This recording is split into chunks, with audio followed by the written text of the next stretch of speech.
Welcome to Center Township, where tonight the best of Beaver County takes center stage in a highly anticipated performance with two of the best from Western Pennsylvania. It's Aliquippa, it's Central Valley. The next chapter of this great rivalry begins next. We've been waiting for this performance since we started in August. Two communities that know how to put on a show. The teams have composed masterpieces to this point and once again meet with the title on the line. Tonight, the field becomes a stage where each player's skill is a note in the composition. The team's conductors, two Hall of Famers, crafting a legacy rivaled by few. The Aliquippa Quipps, blue collar just like the town they represent, seeking an unprecedented 36 conference crown. The Central Valley Warriors, with a group poised to make this performance etched in their program's short but prosperous history. A regular season finale with the teams on their way to the ultimate prize. Places, please. The curtain is about to rise.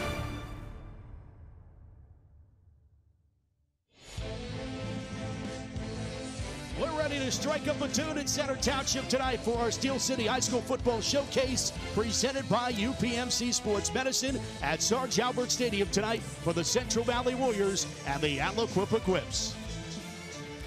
Hi, everybody. Welcome inside the broadcast booth. I'm Matt Fargo, joined alongside Johnny Patrician. It is week 9 of the WPIAL, and we got a barn burner for you. It's Aliquippa Central Valley, the rivalry renewed. JP, these two teams have played 8 times in 8 years, and the series is tied 4 games apiece. We're going to get to decide a whole lot more than just that. Even a conference title is on the line here tonight. Like you said, there's playoff implications on the line. The energy here feels like it's Steelers-Ravens. It feels like it's been around for way longer than just 8 years, but I'm excited to be a part of it. Should be fun. Of course, Aliquippa also chasing conference championship number 38. Right now, they are tied for the most in WPIL history with Monessen with 37. If they win tonight, really, if they lose tonight, they'll get a share of it.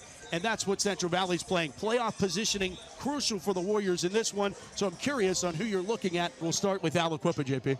So for Aliquippa tonight, I'm really looking forward to seeing Tyke Hayes. He's a Penn State commit for a reason, and he's going to show us tonight that he's the best player on the field. There's a possibility that he could be Aliquippa's next great one. Yeah, 3 touchdowns last time these two teams played in the Whitfield Championship last year. On the other side, Central Valley, who are you looking at? For CV, I'm excited to see Jance Henry, the running back. It's crazy to think about that 6 months ago he was in middle school.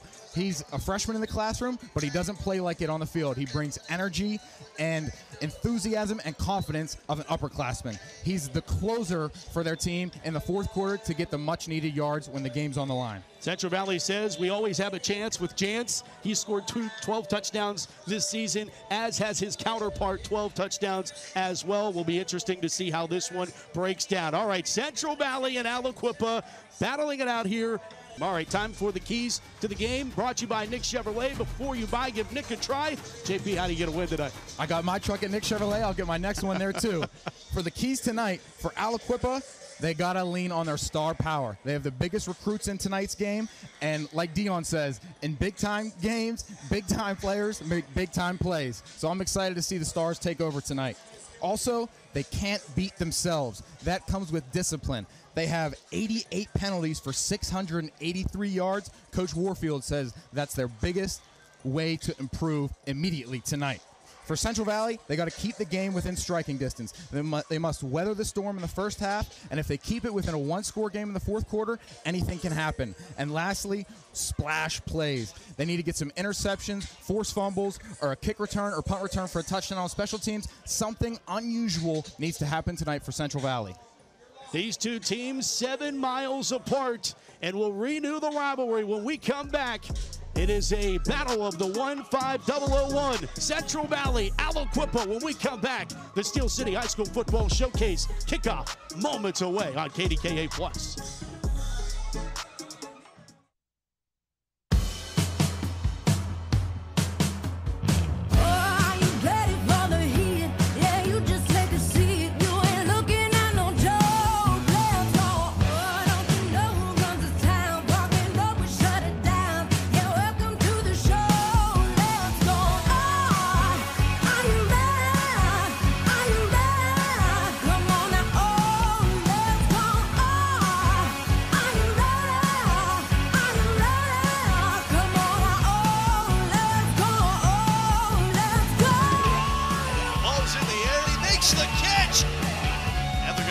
kickoff. Oh, wow! Touchdown! Put it all on the line, put it all on the line. I know it's a time. Oh, are you ready? Are you ready? Come on, oh, let's go, let's go. When it's Central Valley and Aliquippa, you're always ready. Let's go down to the third member of our crew. It's Susie Cole. Susie. Thanks, Matt. When the Aliquippa Quipps and Central Valley Warriors saw this game on their 23 calendar, they both marked it right off. Warriors head coach Mark Lyon said when he thinks of Aliquippa football, he thinks of running backs and quick flash plays, something that the Warriors will need to limit from the Quipps tonight, along with moving the chain and eating up the clock. Quipps head coach Mike Warfield said that tonight goes back to playing basic football. That means blocking up front, eliminating their own penalties, using that quickness and speed up front that they're known for across the Whitfield. Now, before I got off the phone with Lyons and Warfield this week, I did ask them, can you believe it's the final game of the regular season? Both coaches laughed. However, Warfield left us with this. For 365 days a year, these players work and train for 9 guaranteed games under these Friday night lights. So yes, tonight does hold a little more significance because Aliquippa and Central Valley share the same zip code. However, it's like every other week in the Whitfield. When that ball is kicked off, these players will put their heads down, go to work, and not a single second of this game will be taken for granted. Matt?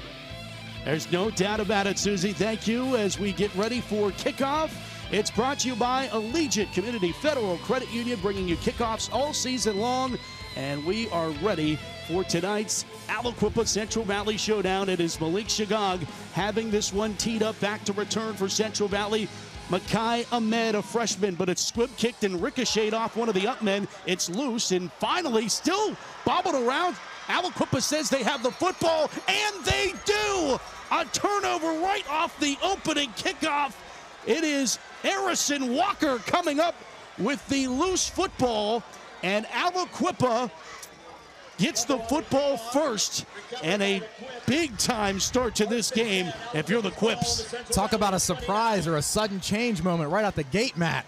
Wow. Now, if you're Central Valley, you need to put out the fire. This is called sudden change defense. You weren't expecting to go on the field. Well, now get ready because we're out there. We're all ready to talk to you about Stephen Rutherford of the Central Valley offense, but instead it's Quentin Good Jr., the quarterback for Aliquippa, who just became the all-time leading passer in Aliquippa history last week.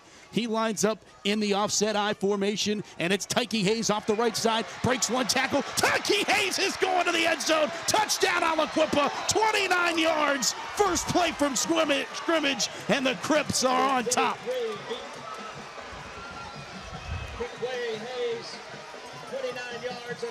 There's big play Hayes, Matt. We talked about him pregame. He's going to show us tonight why he's the best player on the field. And right there, it was evident to all of us. One touch, and Tyke Hayes is into the end zone. I mentioned in the pregame he had 3 touchdowns last time these two teams met in the Whitfield final. He gets a touchdown.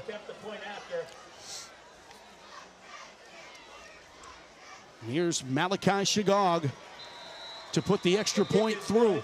11:46 to play in our first. It was a flip of field position and one play. Tyke Hayes puts it in. Aliquippa 7, Central Valley nothing. You're watching the Steel City High School Football Showcase presented by UPMC Sports Medicine. And we're back on KDKA Plus after this.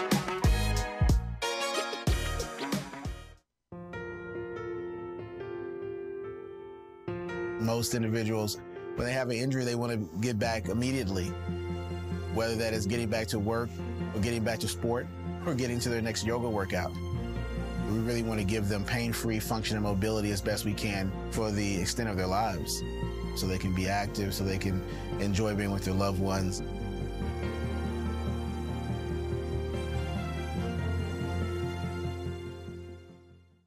Around here in the fall, harvest moons, cool, crisp evenings, and on Friday nights, legends come alive in Pittsburgh. WPIAL High School Football.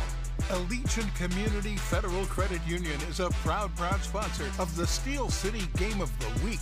Allegiant salutes the players, the fans, the cheerleaders, and the parents. Allegiant Community Federal Credit Union, 5 locations, and a sponsor of this WPIAL high school football broadcast. Why call 2 men in a truck? If you're like Joe, you need to move your business without moving a single meeting. The word stop isn't in your vocabulary. You want it handled with no hitches, no glitches, and no sweat. That's why you call 2 men in a truck. 2 men in a truck. Panera's You Pick 2 means when part of you wants crispy, crunchy, fresh, and part of you wants melty, smoky, peppery. Both U's win big. You pick 2 and get more. Cater your next event with Panera. I want to thank tonight's community sponsor, Gianni's Pizza. Nothing but the best from Gianni's Pizza, Wings, and Hoagies of Hopewell and Center Township. Give them a try, and it will be a touchdown.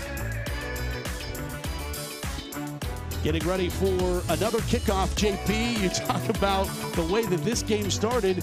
Aliquippa was kicking off to Central Valley, and a play later, Aliquippa is kicking off to Central Valley.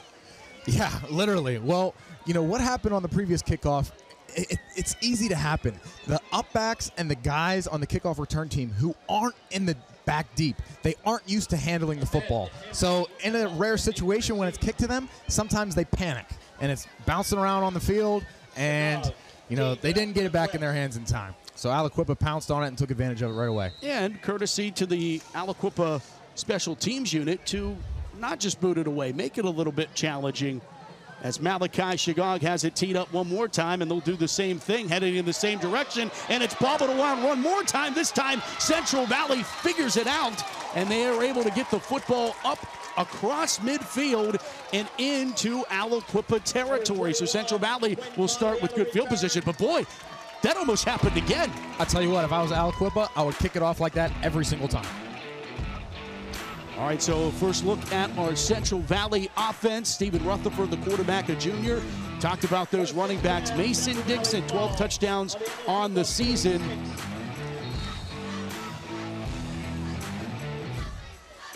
First down and 10 for Rutherford and company.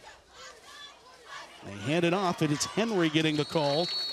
Chance Henry, the freshman, and they started to figure out a little bit here what they're doing offensively, now having the freshman into the mix as we take a look at the Aliquippa defense. And it is without one of its key cogs. Brandon Banks, headed to Yale, not in the lineup. Suffered an injury last week, not playing tonight. Second down and 6, a key cog both defensively and offensively on this Aliquippa team. A player that averages 4 catches a game and also has a 4.2 GPA. As they hand it off on second down and nowhere to go, as Aliquippa, Justice Starks introduces himself here early in the contest. It's third down. For Central Valley, that's where they're going to try to make their mark on this game, in the trenches. Aliquippa prides themselves on being more athletic and talented than everybody on the outside. As you can see, they're already showing man-to-man coverage, cover 0, cover 1 on the outside. So CV needs to man the trenches tonight. Third down and 8 from the 44-yard line. They'll go shotgun formation. Back to pass.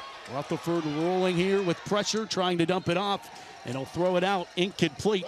Closest one to the football is Cameron Lindsay of Aliquippa. He's headed to the University of Pittsburgh. JP will be happy to know. And it's fourth down as the special teams units for both teams trot out onto the field. Bright future for Mr. Lindsay. I'm excited to see him playing in the blue and gold. You know, it's unfortunate that CV wasn't able to capitalize on that field position, though, Matt.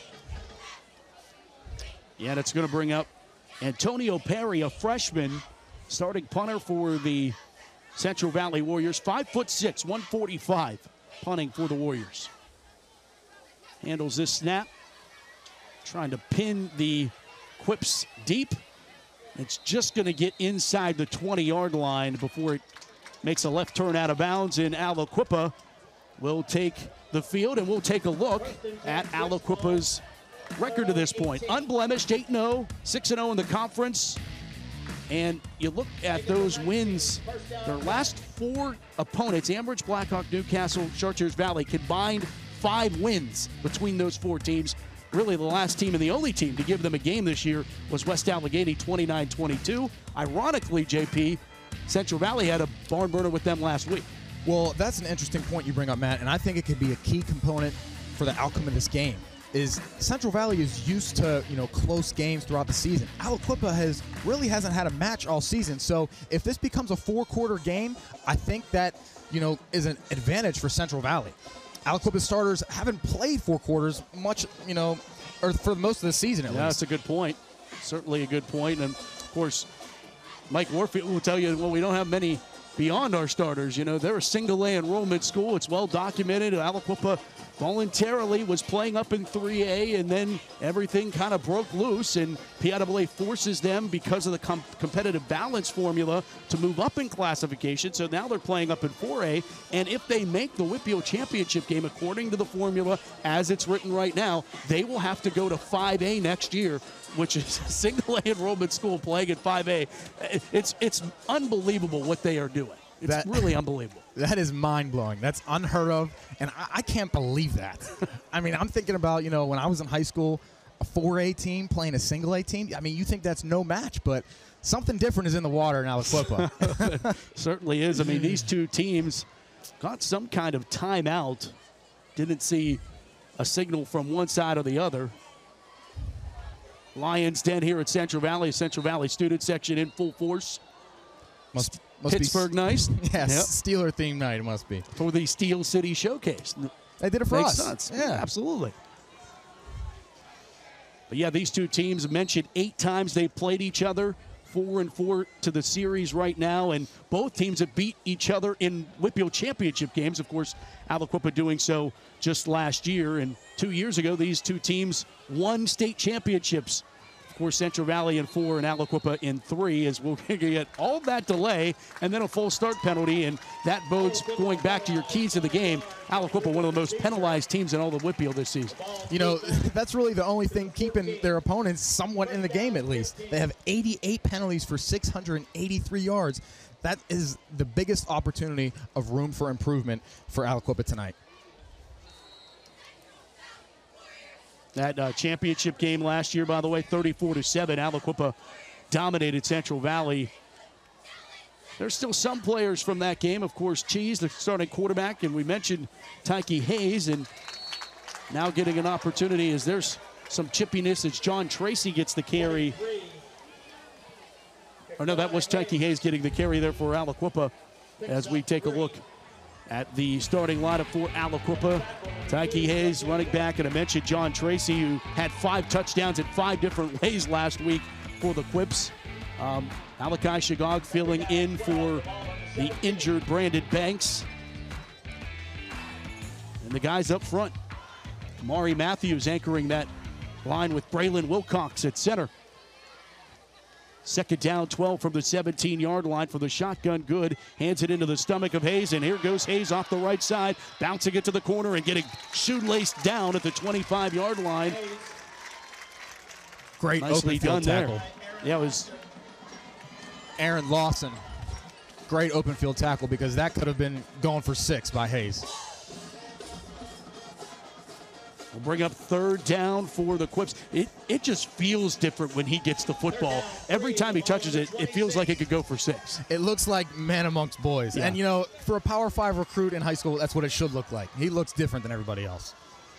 3rd down, 3. Play action, good on a slant pattern, and overshot his intended man, trying to hook up with Jasir McCracken. Could not do so, and it goes incomplete. It's 4th down for the Quipps. There's coverage there by Aaron Lawson, the sophomore, 2 plays in a row, JP.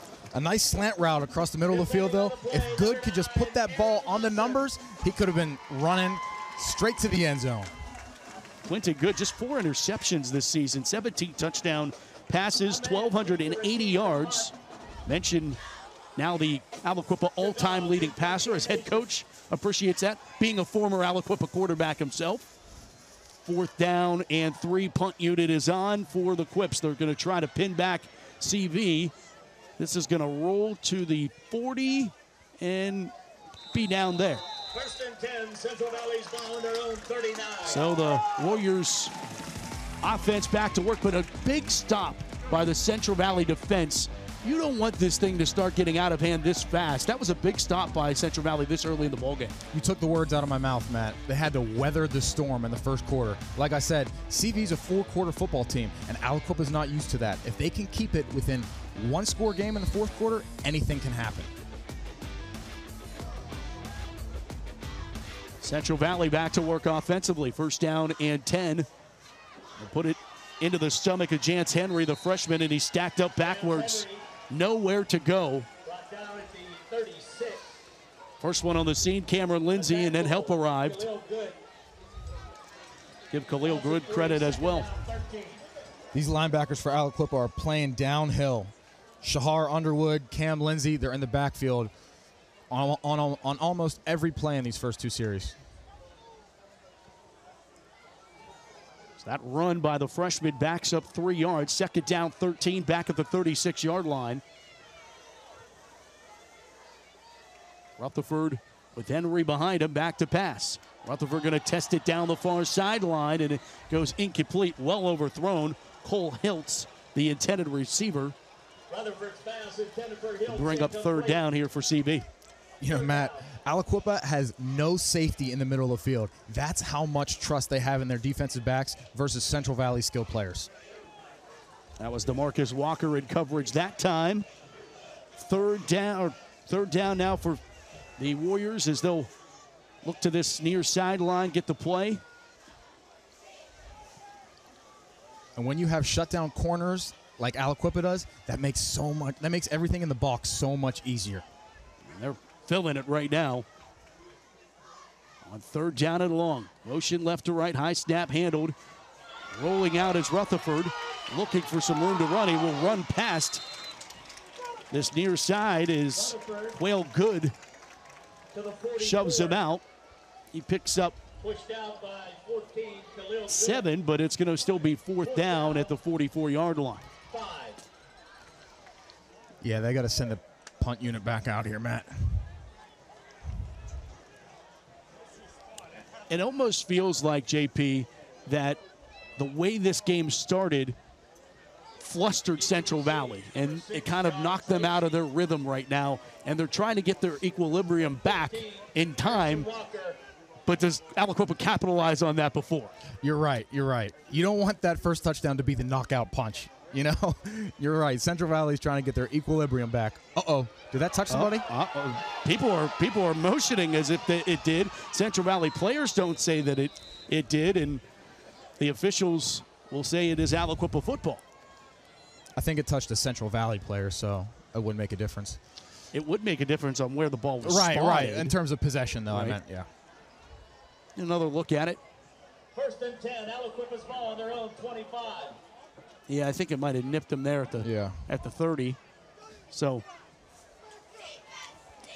and they'll lose the 5 yards, and I think Aliquippa will just be fine with it. A great job by John Tracy back there, the punt returner, to get his blockers out of the way. Every team has a keyword or a call that they scream out whenever they want their guys to get out of the way so the ball doesn't hit them. Good from under center, turn around and hand it off. Lowering his shoulder is Tracy across the 30-yard line. Number 6, John Tracy.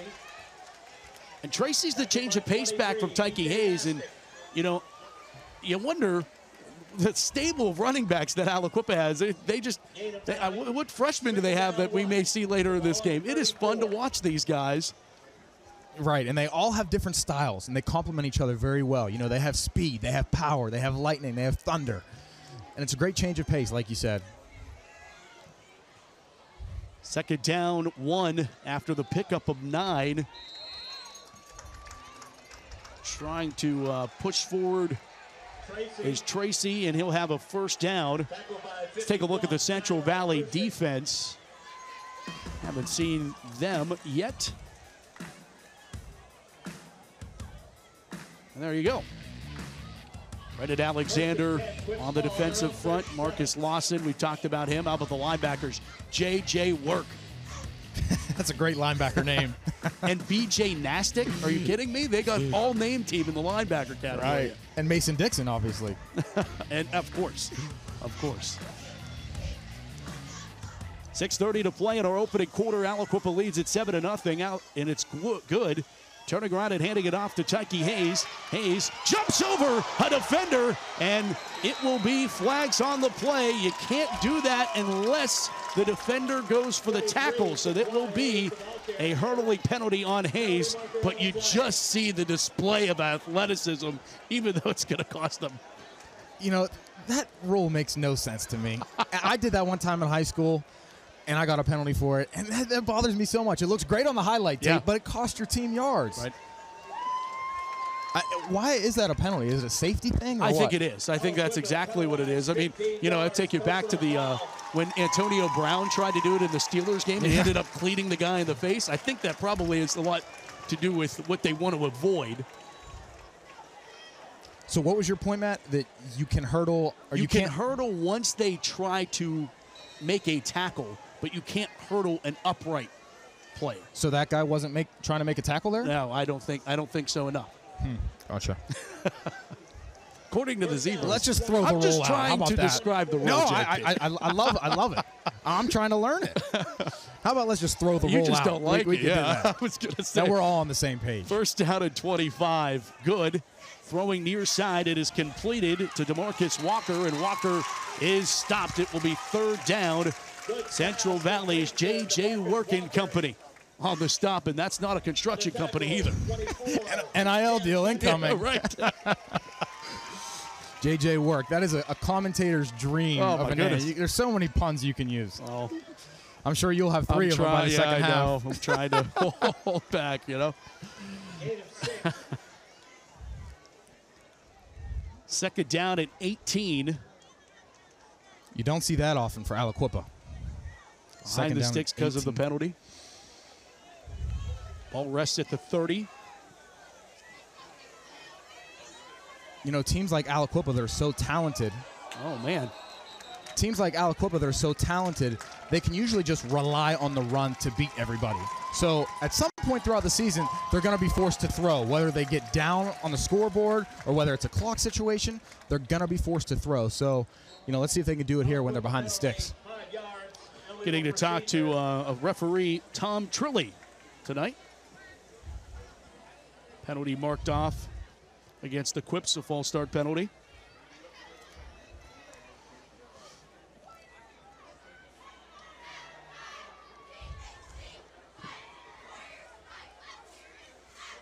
Good will throw into the flat, completed over to Josh Lay, and Lay will push up, spin his way forward around the original line of scrimmage, where it will be third down for Aliquippa.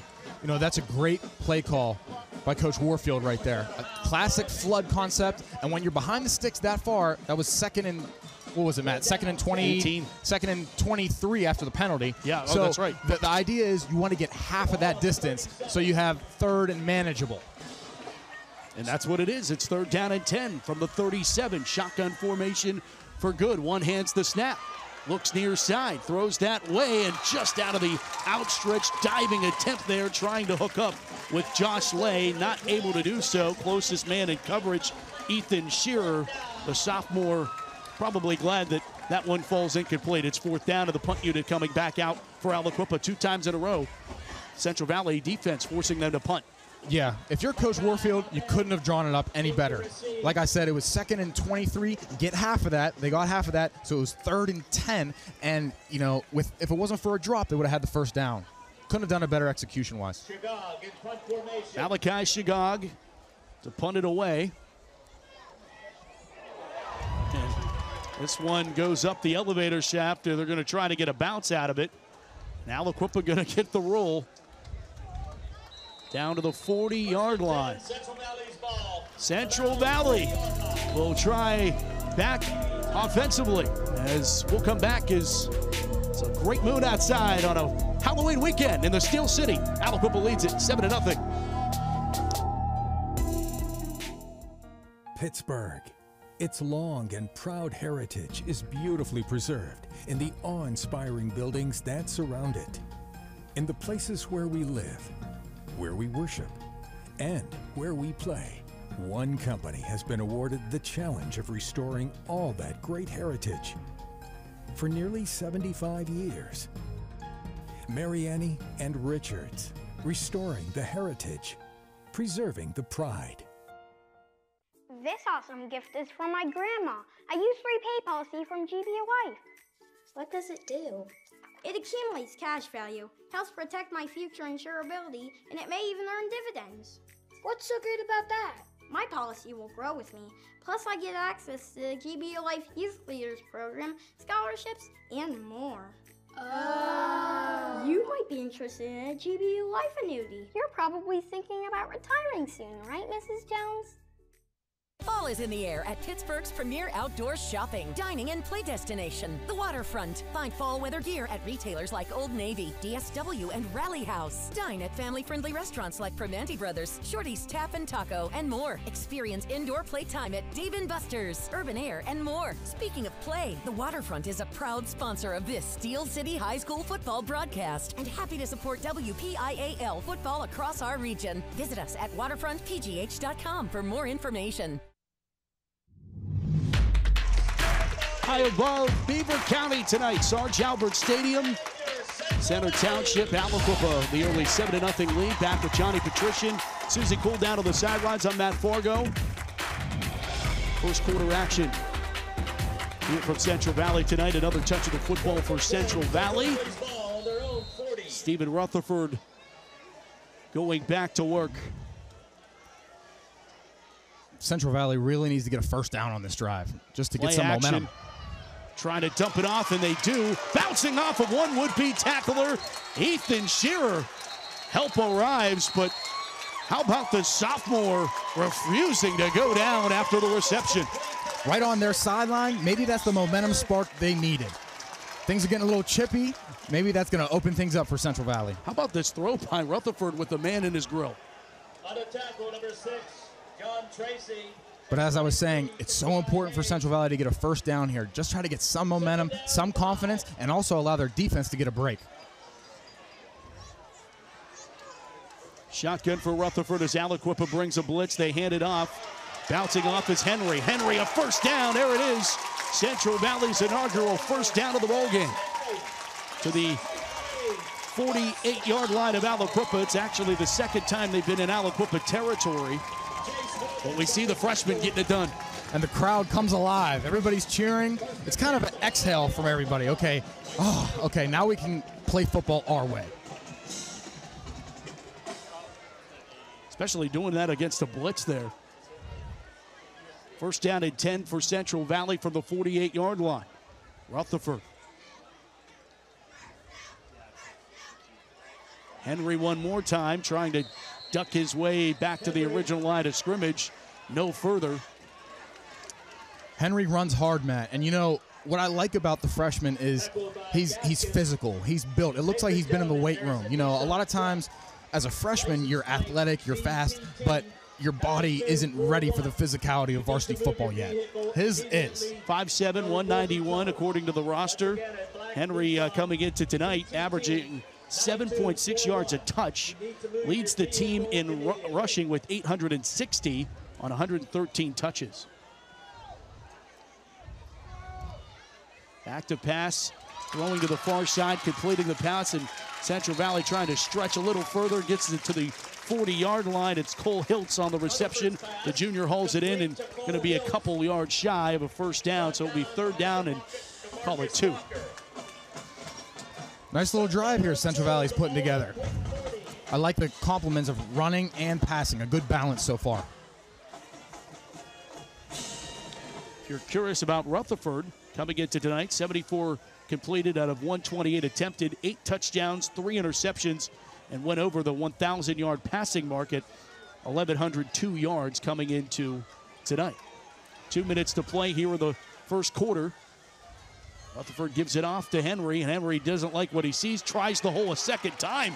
He almost backed up, put it in reverse, and then put it back in drive, picks up a few, and he's going to be, looks like a yard shy of the sticks, so got one of the 2.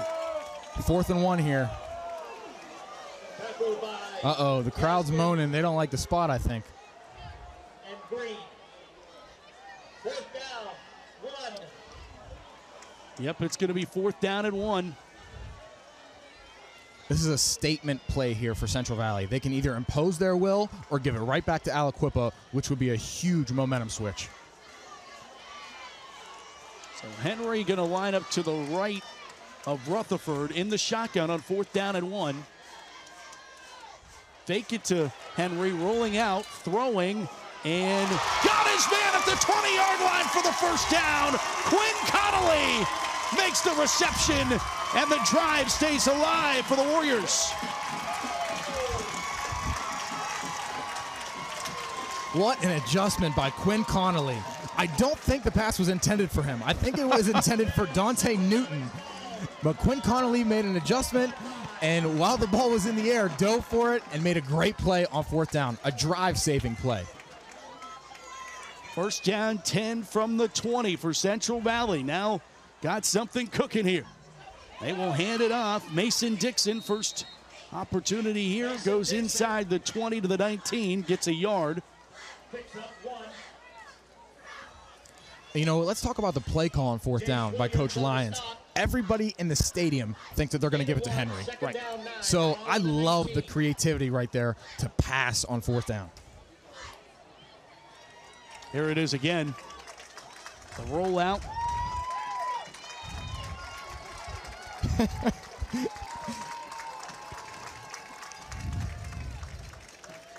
And that's going to take us to the quarter. I don't think that's how they drew it up, but we'll take it. Hey, as they say, throw the stout points out the window. First down is a first down, and that's the end of the first quarter. Central Valley and Aliquippa.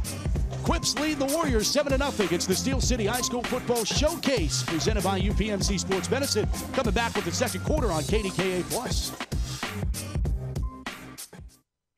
Are you an aspiring entrepreneur, a dreamer with a passion for success? With Koza Law Group, your journey starts now. Whether you're dreaming of a small startup or envisioning a global empire, we're here to guide you every step of the way. Starting a business shouldn't be scary. It's about embracing the spirit of innovation, taking calculated risks, and believing in your potential to make a difference. We are more than just legal advisors. We are redefining legal services. Contact us today to experience the Koza Law difference.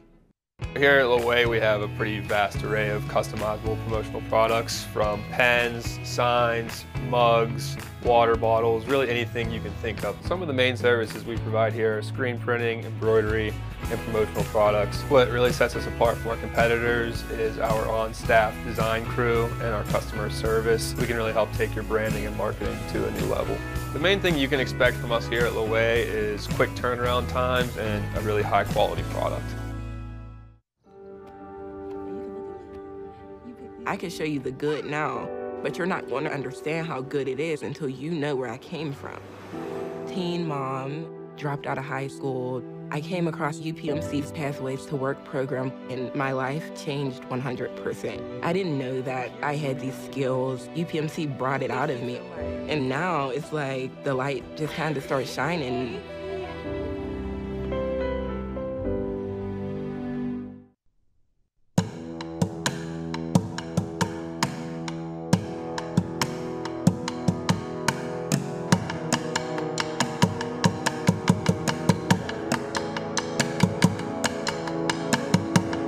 Now is the time. Today is the day for us to strike out and move forward in confidence and faith.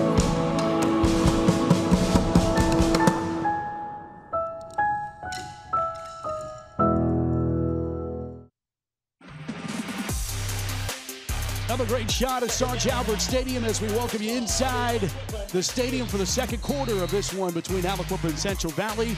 Quipps on top 7-0 with Johnny Patrician and Susie Cool. I'm Matt Fargo, our entire JRM production crew, bringing you this one tonight from Beaver County as Rutherford, a little shovel pass, has given it out to Shearer.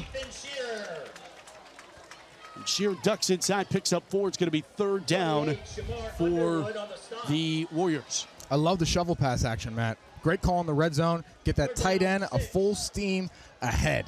The ball on the 16. Third down, ball at the 16. Aliquippa coming in, had lost 6 games in the past 6 years, 4 of them to Central Valley. Central Valley has only lost 6 games in the past 5 years, 2 of them to Aliquippa. Like, these two in every category. Just trading blows. Yes. And they give it off to Mason Dixon. To the 15, where it will be 4th down. Tackled by 52. Looking like the special teams unit's going to come out here for a field goal attempt. This isn't a chip shot. This is Dominic Pratt, a freshman.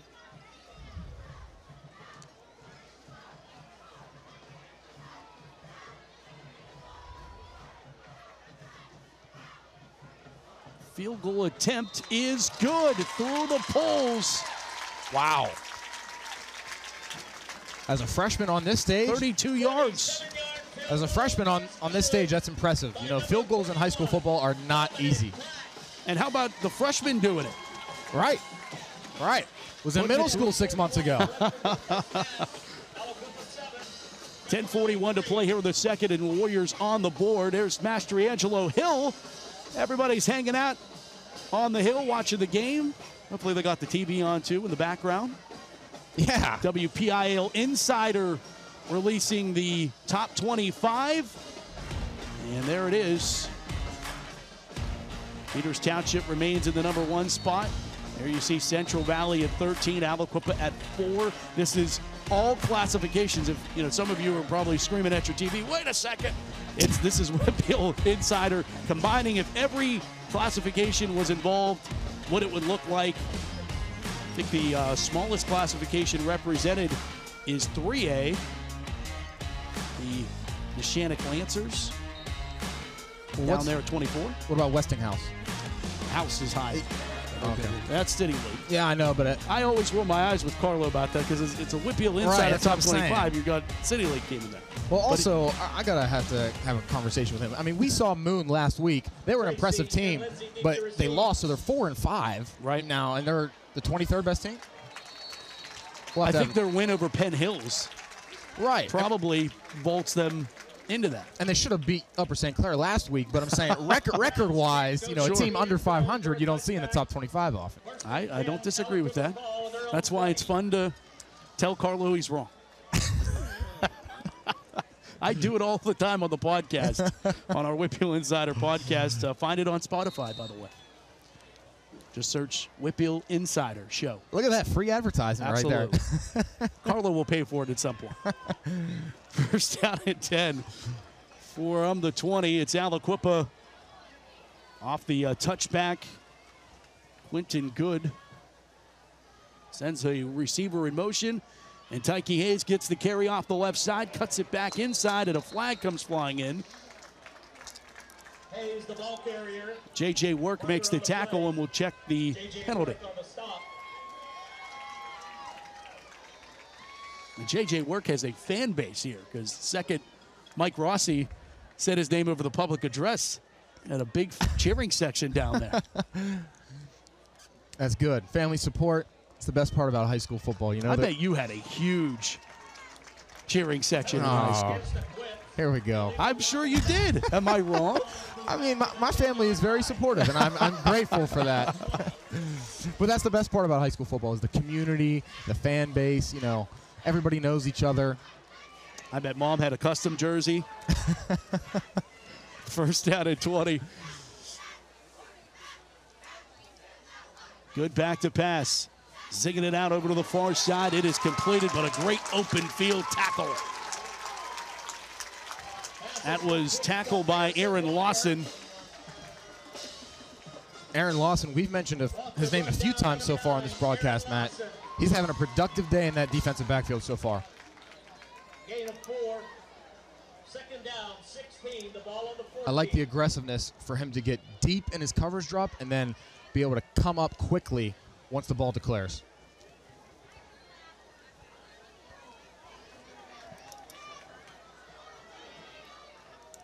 Second down, 16. Good. Drops it back off, incomplete. Pass intended for Trying to get to Tyke Hayes. It'll bring up third down. And for all the momentum Aliquippa has, they only have a 7-3 lead. And I think that's exactly what Central Valley had been talking about in all first quarter. Now here into the second. Central Valley's trying to hang around, and Aliquippa's kind of letting them do that in a couple of different ways here. Right. If you're Central Valley, I keep saying you have to weather the storm. We knew Aliquippa was going to come out swinging, and it just couldn't be a first-round knockout. They got to stay and hang in there. Good back to pass. Steps up on third down. Here comes the pressure. He'll throw, and it's out of bounds. There's nobody in the vicinity.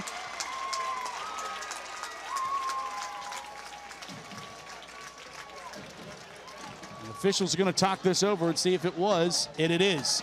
Intentional grounding. That's the correct call, I believe. Yep.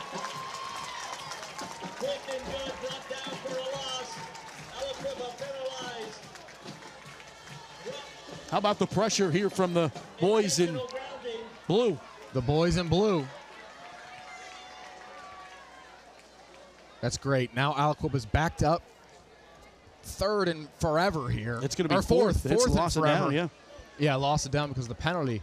So they're going to be punting out of their own end zone. So if you're Central Valley, this is a great opportunity. You're going to be starting in your opponent's own territory.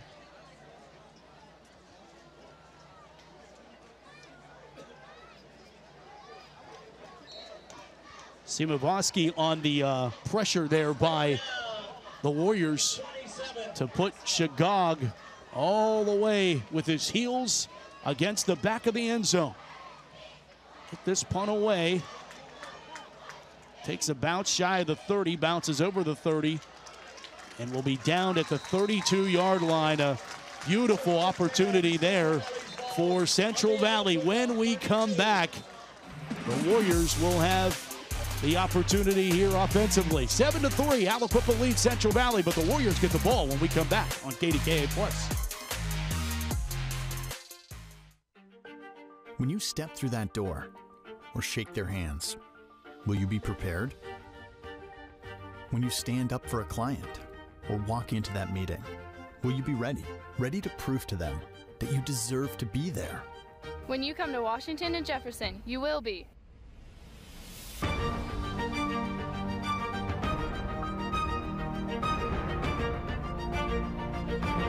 Washington and Jefferson College.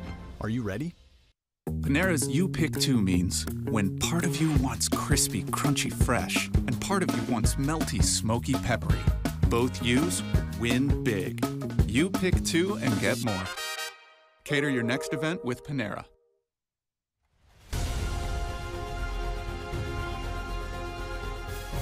Looking to escape a dead-end job?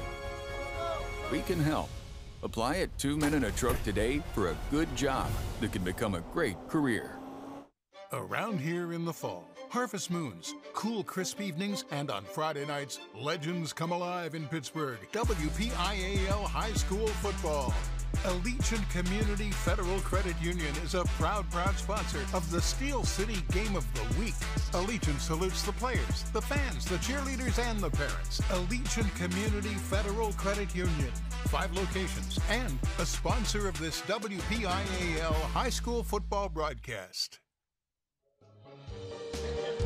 And we welcome you back on a Steel City Friday night and a Halloween night. And I took the time out earlier today to carve that. How'd I do, JP? You're a lot more talented than I thought you were. That is impressive. Yeah, you know what? Art class in 3rd grade was the best 2 years I've ever spent.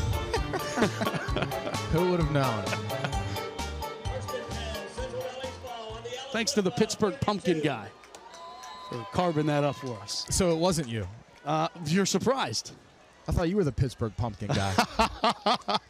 Well, Central Valley's offense is going to try to carve up Aliquippa right here. And it's not working. Quipps all over it. First one on the scene, Michael Gaskins Jr. I'm not sure if Central Valley has had a positive play on first down yet. It seems like so far they're always playing behind the sticks. You know, this is a prime opportunity to get to start field position-wise. It's not going to get much better than this. Battle of coaches in this matchup. Central Valley's Mark Lyons in his 14th season at Central Valley started. He's the first coach ever at Central Valley back in 2010. Of course, the well-documented Cinderella run, the first year Central Valley existed, going all the way to the Whippeal Championship and winning it over Montour. And it's going to get a delay of game penalty. Central Valley wanted to hear me talk about their history.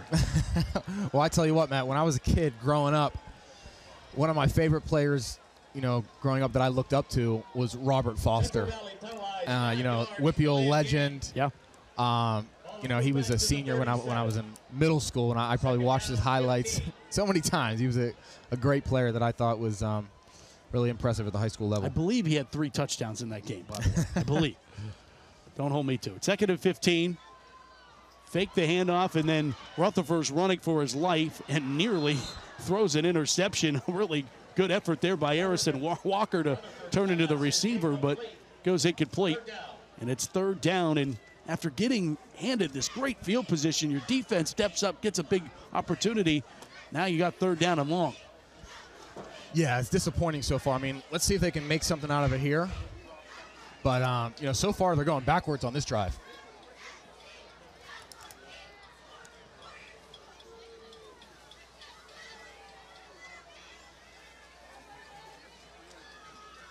Third down, 15 from the 37. Rutherford with some pressure, steps up, lets it fly, and throws it. Oh, my goodness, nearly intercepted. It was DeMarcus Walker, closest to the football, wearing black and white. Goes incomplete. Going to bring up 4th down. Punt unit's going to try to pin Aliquippa deep. 4th down. If you're Walker, obviously you want that interception, but in the grand scheme of things, field position-wise, it might turn out better for Aliquippa that he dropped it. Depending on the punt here, we'll see what happens. Antonio Perry in punt formation. 15. Another look at the freshman, Antonio Perry, to punt. Perry gets this one beautifully in the 10, out of the 10-yard line. Man, beautifully done. Touchdown there by Aaron Lawson. Aliquippa, known for their legends, and earlier this year, they made history. Mike Ditka in 1988 inducted, Ty Law in 2019, and then this year, Darrell Rebus inducted into the Pro Football Hall of Fame, and Aliquippa becomes the most legendary high school to send 3 players to Canton, the most in the country and in pro football. That's crazy, especially from such a small school. And there's a 4th one that gets looped into that name list. He didn't go to Aliquippa, but the joke is that Tony Dorsett, if he was, say, handed off here, this one's going to pick up about it's going to get back to the original line of scrimmage no further. The joke was when Tony Dorsett was at Hopewell, if he went upstairs to his bedroom, he was in Aliquippa, and if he went down to the dinner table, he was in Hopewell. So there's a 4th one in the same zip code, just a little bit further east. So it's unbelievable what this area, and then you expand on it further and talk about Beaver County and what they've done. We talked a little bit about that way back in week 0. Week 0, yeah, I was going to say week 1. That week 0 keeps throwing me off. 2nd down, 10 after the no gainer. Tracy gets the call, trying to get to the edge, and Central Valley, great pursuit to the football. B.J. Nastic making sure he escorted him out of bounds there. Great pursuit of the football by the Central Valley defense, like you just said. There are 2 signs to a really well-coached football team, and they both have to deal with effort. The pursuit of the football on defense, and also how hard your players go on field goal extra point block. Most players take that play off. When they go hard, that is a sign of a really good football team. Yeah, you were on the field goal block of a pretty big one at Beaver Stadium. Talking about Beaver County, what about Beaver Stadium? Right. 3rd down, good, over the middle, off his hands and incomplete. Oh, man. Jasir McCracken in and out of his hands, but more luckily, Quinn Connolly had a shot at the pick. Instead, it's 4th down, and the Warrior defense has strapped it up here in this first half. Quinn Connolly, he seems to be in the right place at the right time so far tonight. He keeps finding himself around the football, and that is a great habit to have. 4th down. And Shagog back to punt. Seems like we were just in this situation. Yes. Little deja vu here. Malachi to punt it away. And this one, he gets a pretty good punt off. It's going to go bouncing all the way back to the 40-yard line.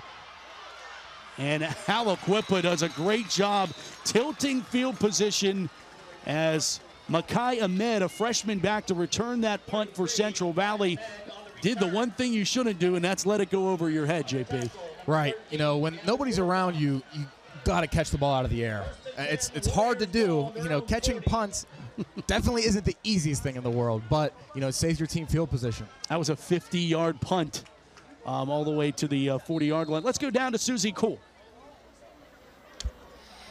You just heard on that Aliquippa punt how loud the Aliquippa fan base just got here in Central Valley tonight. And that's something that I asked Central Valley head coach Mark Lyons about. Aliquippa has only played 3 road games this season. This is their 3rd. So how do you take advantage of that? He said it's simple. You just don't. These fans are going to travel in packs tonight, and this stadium is going to be loud. At the end of the day, it's just going to come down to these 2 teams executing, and that's who's going to win. Matt? There's no doubt, Susie, and last year when these 2 teams played, it was a sold-out Freedom High School, and here's a great carry by Chance for a Central Valley first down. Oh, that's Mason Dixon picking up the Central Valley first down. Mason Dixon making his presence felt on that one. It takes a few Aliquippa Quipps to bring him down. Mentioned last year at Freedom High School, this game was sold out. You could not get into the stadium because Aliquippa was working on their newly renamed Heinz Field.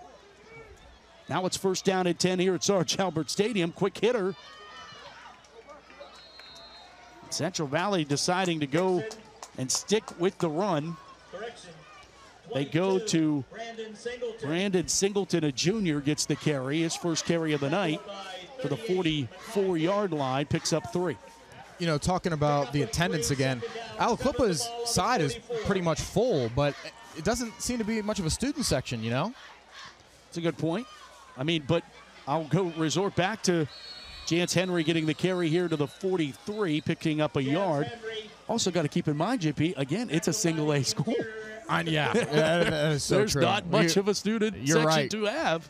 You know, they're out there. I mean, the fans are wrapped around the fence even on this visitor side of the field.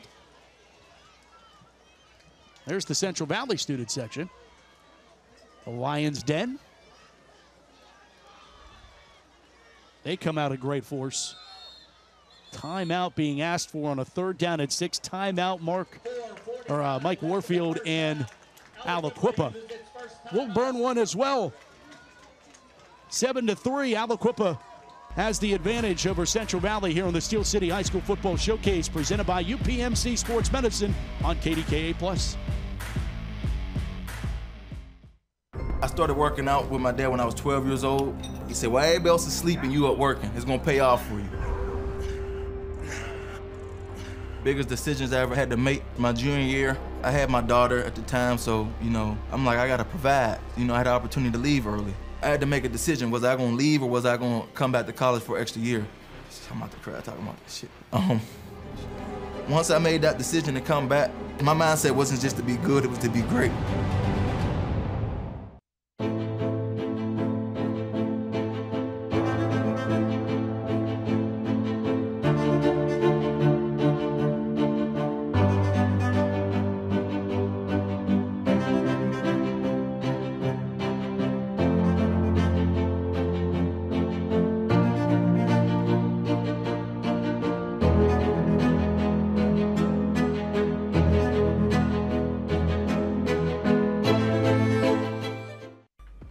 Maya, can you come in here, please? Already. Yeah, Dad, what's up? Is that your brother on the TV? Yeah, that's my brother. It looks like it's tonight's game. But how can that be your brother? I have never missed a single game. We couldn't go tonight. Remember, you broke your foot. Right. Well, I don't know who's putting on this production, but without them, I'd be missing this.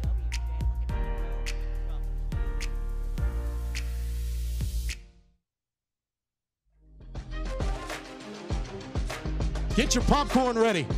It's Aliquippa Central Valley here in the second quarter. There is something that I love about Friday nights in Western Pennsylvania, and it is kettle corn. JP, I love some kettle corn. I like kettle corn too. Is that a specialty here? Do they do that for every game? Beaver County is known to have the kettle corn ready for it, but I'm throughout Western Pennsylvania, I feel like it's a specialty. Remember being a kid getting the kettle corn before a game as Rutherford rolls on third down. Rutherford's going to take off, and he's going to get there. Is he? Oh, it looks like he's going to be about a yard shy. It'll be fourth down and about a yard. So close. Take another look at it. At the 38. Rutherford shows the speed here, getting out on the edge around the corner. I would have loved to see him dive here for the first down. They're going to go for it. Full house backfield. Quick snap, handoff, bouncing off of one and lowering his shoulder is Mason Dixon. And Dixon thinks he has it. I don't think initially he got it, but I think with the second effort, he possibly got it.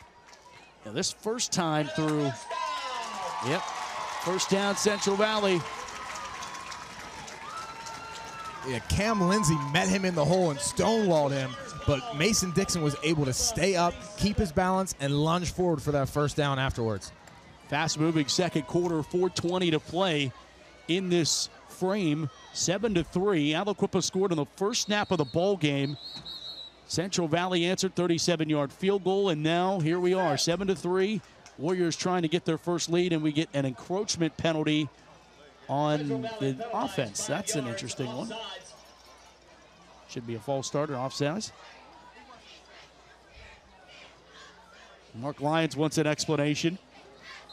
Lyons in his 14th season had never lost to Mike Warfield prior to last season. Keep in mind, Mike Warfield, Aliquippa's head coach, used to be the quarterback's coach here at Central Valley prior to becoming the head coach of the Quipps. Yeah, that's an interesting theme I don't think we've talked enough about yet. The chess match between these guys that obviously know each other. They know each other better than anybody. And Coach Warfield said when he left Central Valley, he took his whole offense with him to Aliquippa. So you better bet that Coach Lyons knows Aliquippa's offense just as well as he does. And vice versa. Henry can't do much. Second down, 15, back at the 42-yard line.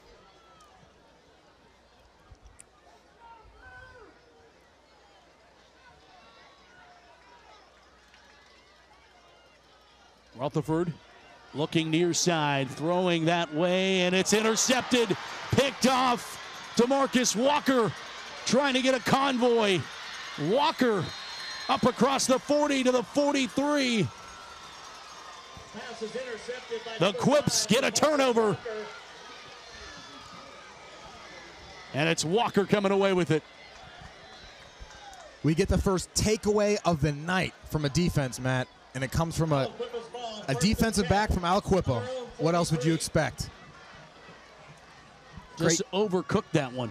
Great job of high pointing the ball by Walker. And a decent return to the 43-yard line, and that's where the Quipps set up shop. First down at 10 from the 43. Good from the gun. Looks near side, throwing to McCracken. Was immediately pushed down. B.J. Nastic on the tackle for the Warriors. It looks like the third member of our team, Susie Cole, on the sideline has a bag of her own kettle corn. So we'll have to ask her how it is. She's snoozing on the job, eating kettle corn. Wow. Get your popcorn ready for halftime with Susie Cole. Coming up in about 2 minutes of gameplay. Second down 5 from the 48-yard line. Tyke Hayes trying to get through, and he cannot. Central Valley. Ethan Shearer, sophomore against junior on that one, and the sophomore wins. Ethan Shearer, that's the second time so far tonight we've noticed his energy and tenacity, and it brings, the whole morale of the Central Valley sideline with him. Yeah, and I love the seeing the swagger from a sophomore. I agree. That is hard to come by. Yes. You know, usually they let the upperclassmen take the reins on things, but when an underclassman has the confidence like that, it is, you know, it attaches on to everybody. Pass there, well overthrown there. McCracken, the intended receiver, and right in his pocket was B.J. Nastic again, and it's 4th down, and Central Valley's defense has been very impressive. I mean, we knew what we were getting out of the Aliquippa defense, and they've lived up to the hype, certainly, but to slow down this offense that has just been dominant to this point, it speaks to what Central Valley can do defensively. Yeah, after the first play of the game, you know, we were looking at each other up in the booth saying, oh, geez, here we go. I hope it's going to be a good game. Well, it is. You know, to think we haven't had another touchdown after that first play is surprising. Aliquippa averaging 42.8 points per game and averages just giving up 11.8 points per game. And Central Valley, they're averaging, scoring 37.1 points per game and average giving up 16. So those numbers not all that far off. Right, and this is the theme we keep talking about, Matt, is Aliquippa prepared for a 4-quarter match? You know, a lot of these teams that are so much more talented than everybody else, their starters are out by the second half.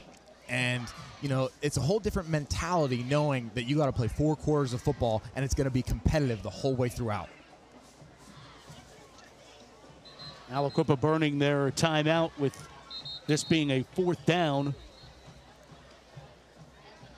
Mike Warfield maybe thinking about going for this.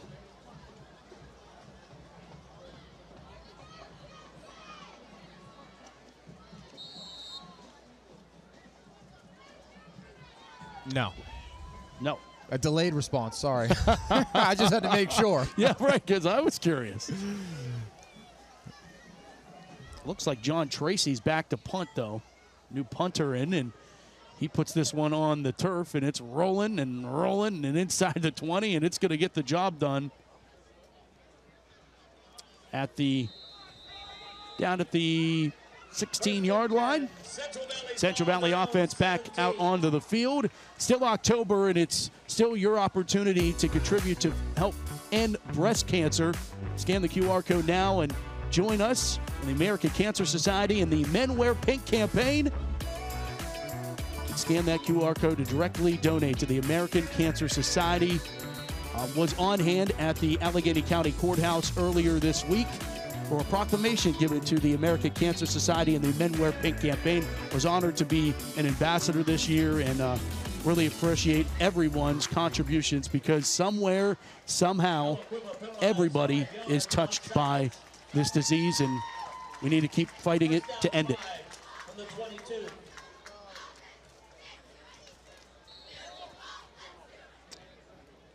Penalty is marked off. It's going to be 1st down and 5, and I think this is the best opportunity for an offensive coordinator and what you could dial up on 1st and 5. Everything's open here. You're right. I second that. You don't see it too often. They fake it. Rutherford rolls out, going to try to throw it out on that far sideline. Can't hook up. It goes incomplete. But, hey, Matt, to your point, you know, you tried something different. You tried a play-action pass that you don't see much out of Central Valley. Hey, guess what? It didn't work. So you're still 2nd down and 5. That's a reasonable down. Right. Yeah, especially out of that full house set. Right. Same formation on a 2nd down and 5. This time they hand it off, and the ball comes loose, and it's scooped up by Aliquippa and into the end zone for the Quip touchdown. It's DeMarcus Walker. 2 turnovers for number 5, and this one goes for 6. On the play, recovered by the Quipps. Number 5, DeMarcus Walker. Back-to-back drives for Central Valley that the ball ends up in the hands of DeMarcus Walker for Aliquippa.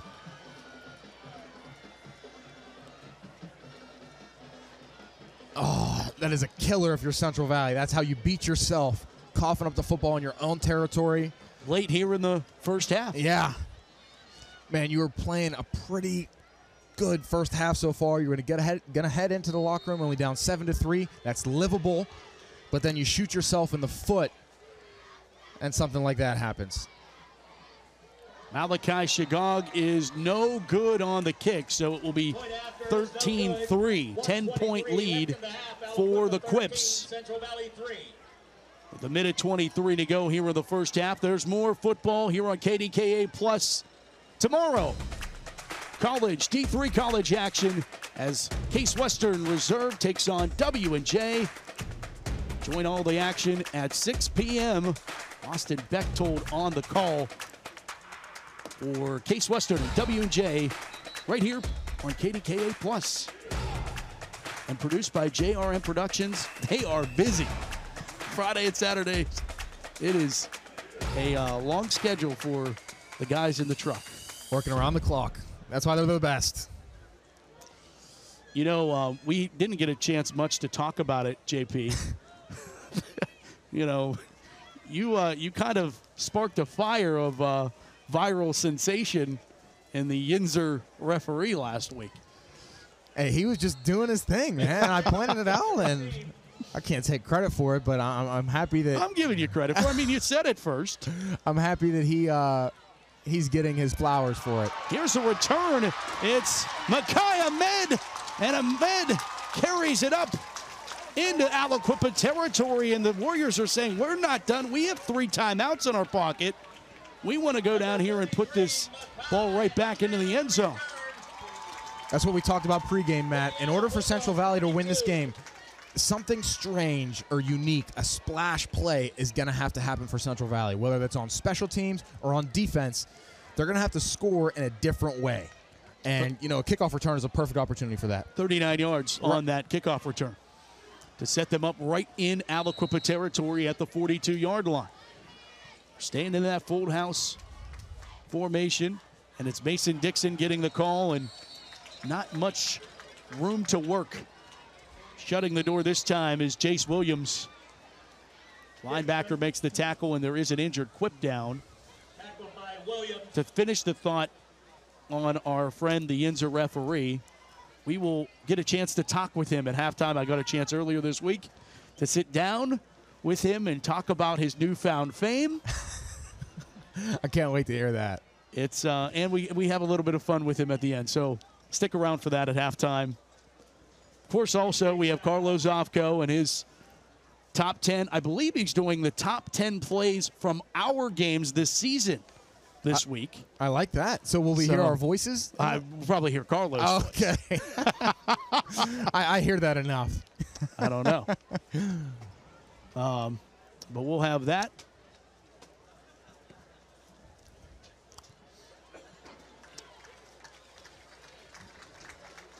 Of course, Steelers All-Peer team, a lot of things to look forward to coming up at halftime.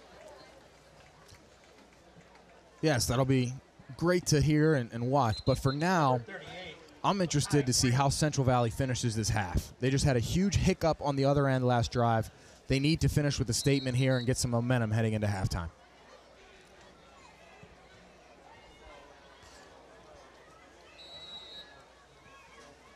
Second down, 9. Now they're going to go spread formation. They're throwing all kinds of formations out here. Keeping the defense on their toes. Rutherford back to pass with some pressure. Throws near side, jockeying, and here comes a flag. Tyke Hayes is going to earn this penalty, it seems. Penalty marker down. Now I'll remind fans, JP, in high school football, there's no such thing as an uncatchable ball. Because I think that may be an argument in this case, but there is no such thing. Right. Which is interesting because that was definitely uncatchable. You know, it's 5 yards out of bounds. But, you know, that's one of the advantages of throwing the football is you have a chance of pass interference to gain yards that way. And, you know, if you're Central Valley, they'll take the free yards. And, you know, as much as we talk about Aliquippa and the penalties, Central Valley knows that too. So you got to take an opportunity if they're going to give it to you. First down and 10 from the 26-yard line. Rutherford will put it into the belly and fake it, then throw it out here to the near side. It's Marcus Lawson. Lawson breaks off a tackle, and Lawson's inside the 10, down to the 8. First and goal, Central Valley. So far, that was Rutherford's best pass of the night. Perfect spiral, hit Lawson straight in stride, allowing him to keep his momentum and cut back perfectly on Hayes. How about that move on Tyke? Yeah. Tyke's used to doing that to players. It's an 18-yard pass and catch that sets up a first down and goal from the 8-yard line with under a minute to play here in the first half. Rutherford puts it into the stomach of Mason Dixon, and Dixon carries for 2 and a quick timeout called for by Mark Lyons. That's their first of the half. 49 seconds left in the half.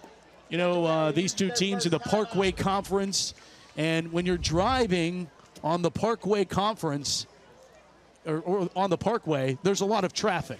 So here's the Parkway Conference traffic. Aliquippa, Central Valley, and Montour all within striking distance of the conference championship. If Aliquippa wins tonight, they are the champ.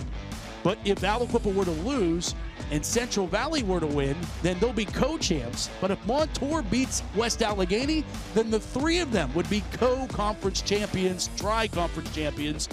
And West Allegheny obviously could improve their seeding. Chartiers Valley and Ambridge are essentially playing for who gets in. So you got to drive slowly because win and you're in, lose, you're out.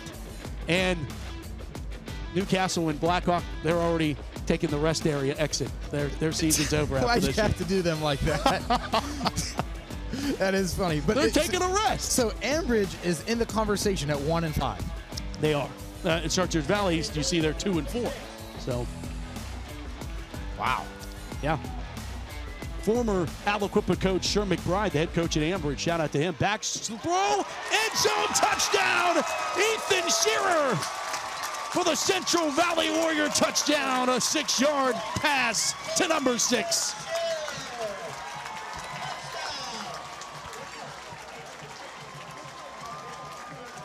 Matt, I love that play call. We saw the shovel pass a few drives ago to Ethan Shearer, and it's the same thing here the other way. Rutherford throws it overhand this time, but I said last time it was a great red zone play call. I love this sophomore, man. I do too. Extra point is good. We got an ooh and an ah there from the fans. Ben Shearer puts it through. 44 seconds to go, and Central Valley responds with a much-needed touchdown. An answer of the turnover turn touchdown for Aliquippa. Now it's back to a 3-point game with 44 seconds left, and the rule still applies.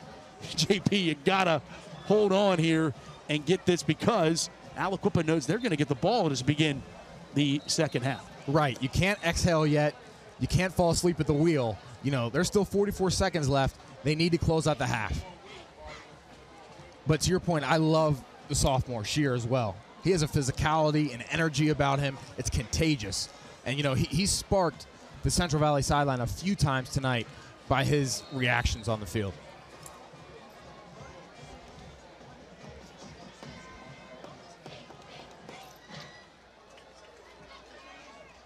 Got this building rocking here as Dominic Pratt, freshman, has it teed up for the Warriors. Back to the Quipps. Deep kick. How about this freshman's leg? And it's going to roll out of bounds. Oh my! Oh, how about this? Get out your wedge for Mr. Dominic Pratt. Ricochet, and it goes off the leg. Oh, great camera job right there. That's talking about being in the right place at the right time. He couldn't have kicked that better if he did it 100 times. That is so hard to do. It just stopped dead right on the sideline. And then hits Harrison Walker in the foot. Wow. And rolls out of bounds, so they get the ball at the 1-yard line. Now Aliquippa needs to be careful. Right. Yeah, if that goes out of bounds without Walker touching it, then it's a penalty. Correct. You know, but he touched it, so wow. Ball on the 1-yard line. Give it to Tyke Hayes. Hayes gets the first down. Hayes, third line of defense, trips him up. That's Mason Dixon. You know, what I love about high school football is that the special teams, anything can happen. You know, we've seen 2 crazy plays on kickoff so far tonight. Flags come flying.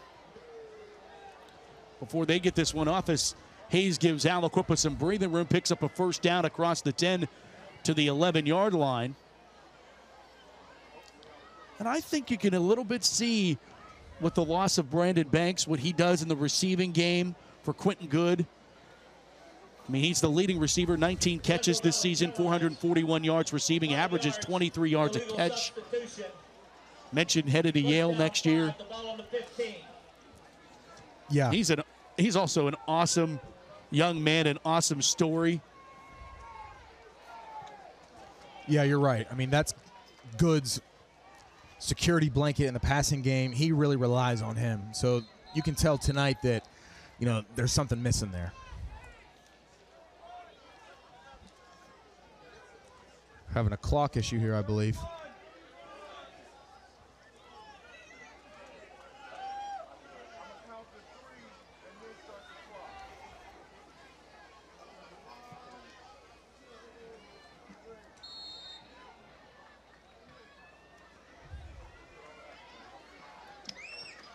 Got it fixed, 1st and 5. 25 seconds, Good. Gonna go deep. Got his receiver, and they lost it in the lights, incomplete. Trying to get it to John Tracy. The classic. I love when defensive backs. You like that coverage? You know, but if you're a defensive back, you have to have that mentality. You know, that nobody can beat you. I'm the best mentality. Because if you don't, then you've already lost. But I love the celebration from the corner, you know, when it's just an incomplete pass. But that's awesome. One more thought on Banks. He's believed to be the first Aliquippa student-athlete to go to an Ivy League school since Mark Lay played basketball at Columbia in the 1980s. Shout out to Mr. Banks. That's something to be proud of. Absolutely. Handoff to the 20-yard line. And that should take us to the end of the first half as Hayes runs it out here. Quipps are going to have a 3-point lead going into the locker room. And if you're Central Valley, it's exactly what you were orchestrating, JP. Stick around in this game.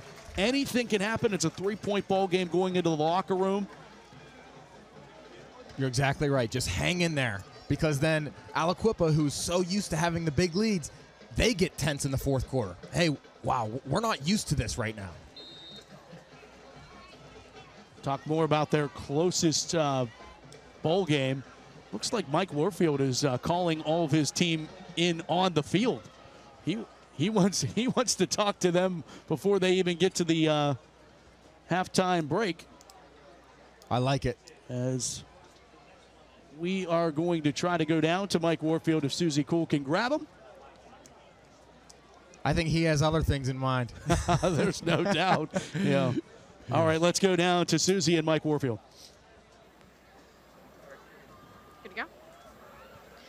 Coach, running back Tyke Hayes with that opening rushing touchdown. You talked about how he's taken a little bit of an unselfish approach this season. How might this be the perfect time for him to emerge? I mean, I think it's time for him to come out. I mean, I know he's been taking a step back just to get our other players in the rhythm.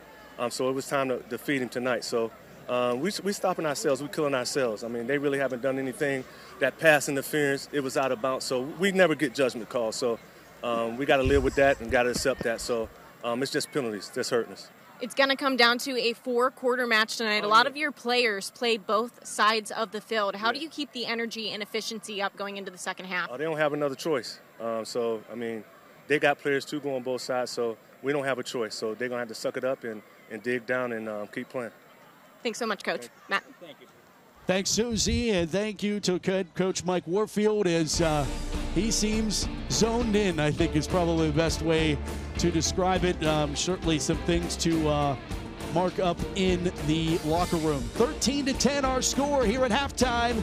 The Aliquippa Quipps lead the Central Valley Warriors, and we come back with our Steel City High School Football Showcase halftime show, all presented to you by UPMC Sports Medicine. We're back on KDKA Plus after this from Central Valley.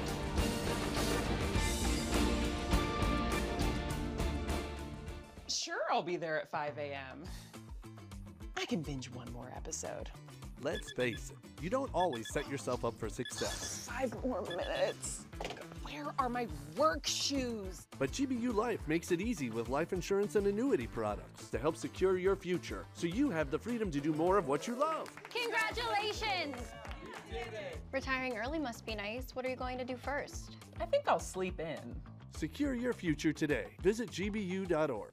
La Roche University set me up for success. When I went to La Roche to visit, it stole my heart. I transferred to La Roche because my original school just didn't work out. La Roche, I was able to be on the basketball team. They had majors I wanted, and financial aid and their assistance helped out a lot. La Roche students have access to it all: the culture and connections in Pittsburgh and a residential campus in the North Hills. Tour campus and you'll receive a $250 visit grant. Learn about our fall events at laroche.edu. Most individuals, when they have an injury, they want to get back immediately, whether that is getting back to work or getting back to sport or getting to their next yoga workout. We really want to give them pain-free function and mobility as best we can for the extent of their lives, so they can be active, so they can enjoy being with their loved ones.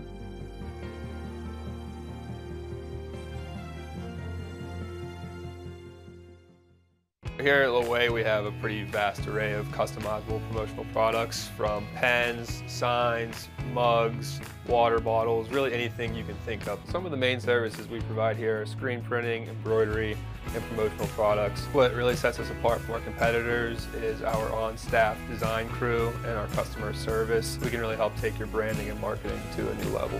The main thing you can expect from us here at Loway is quick turnaround times and a really high-quality product.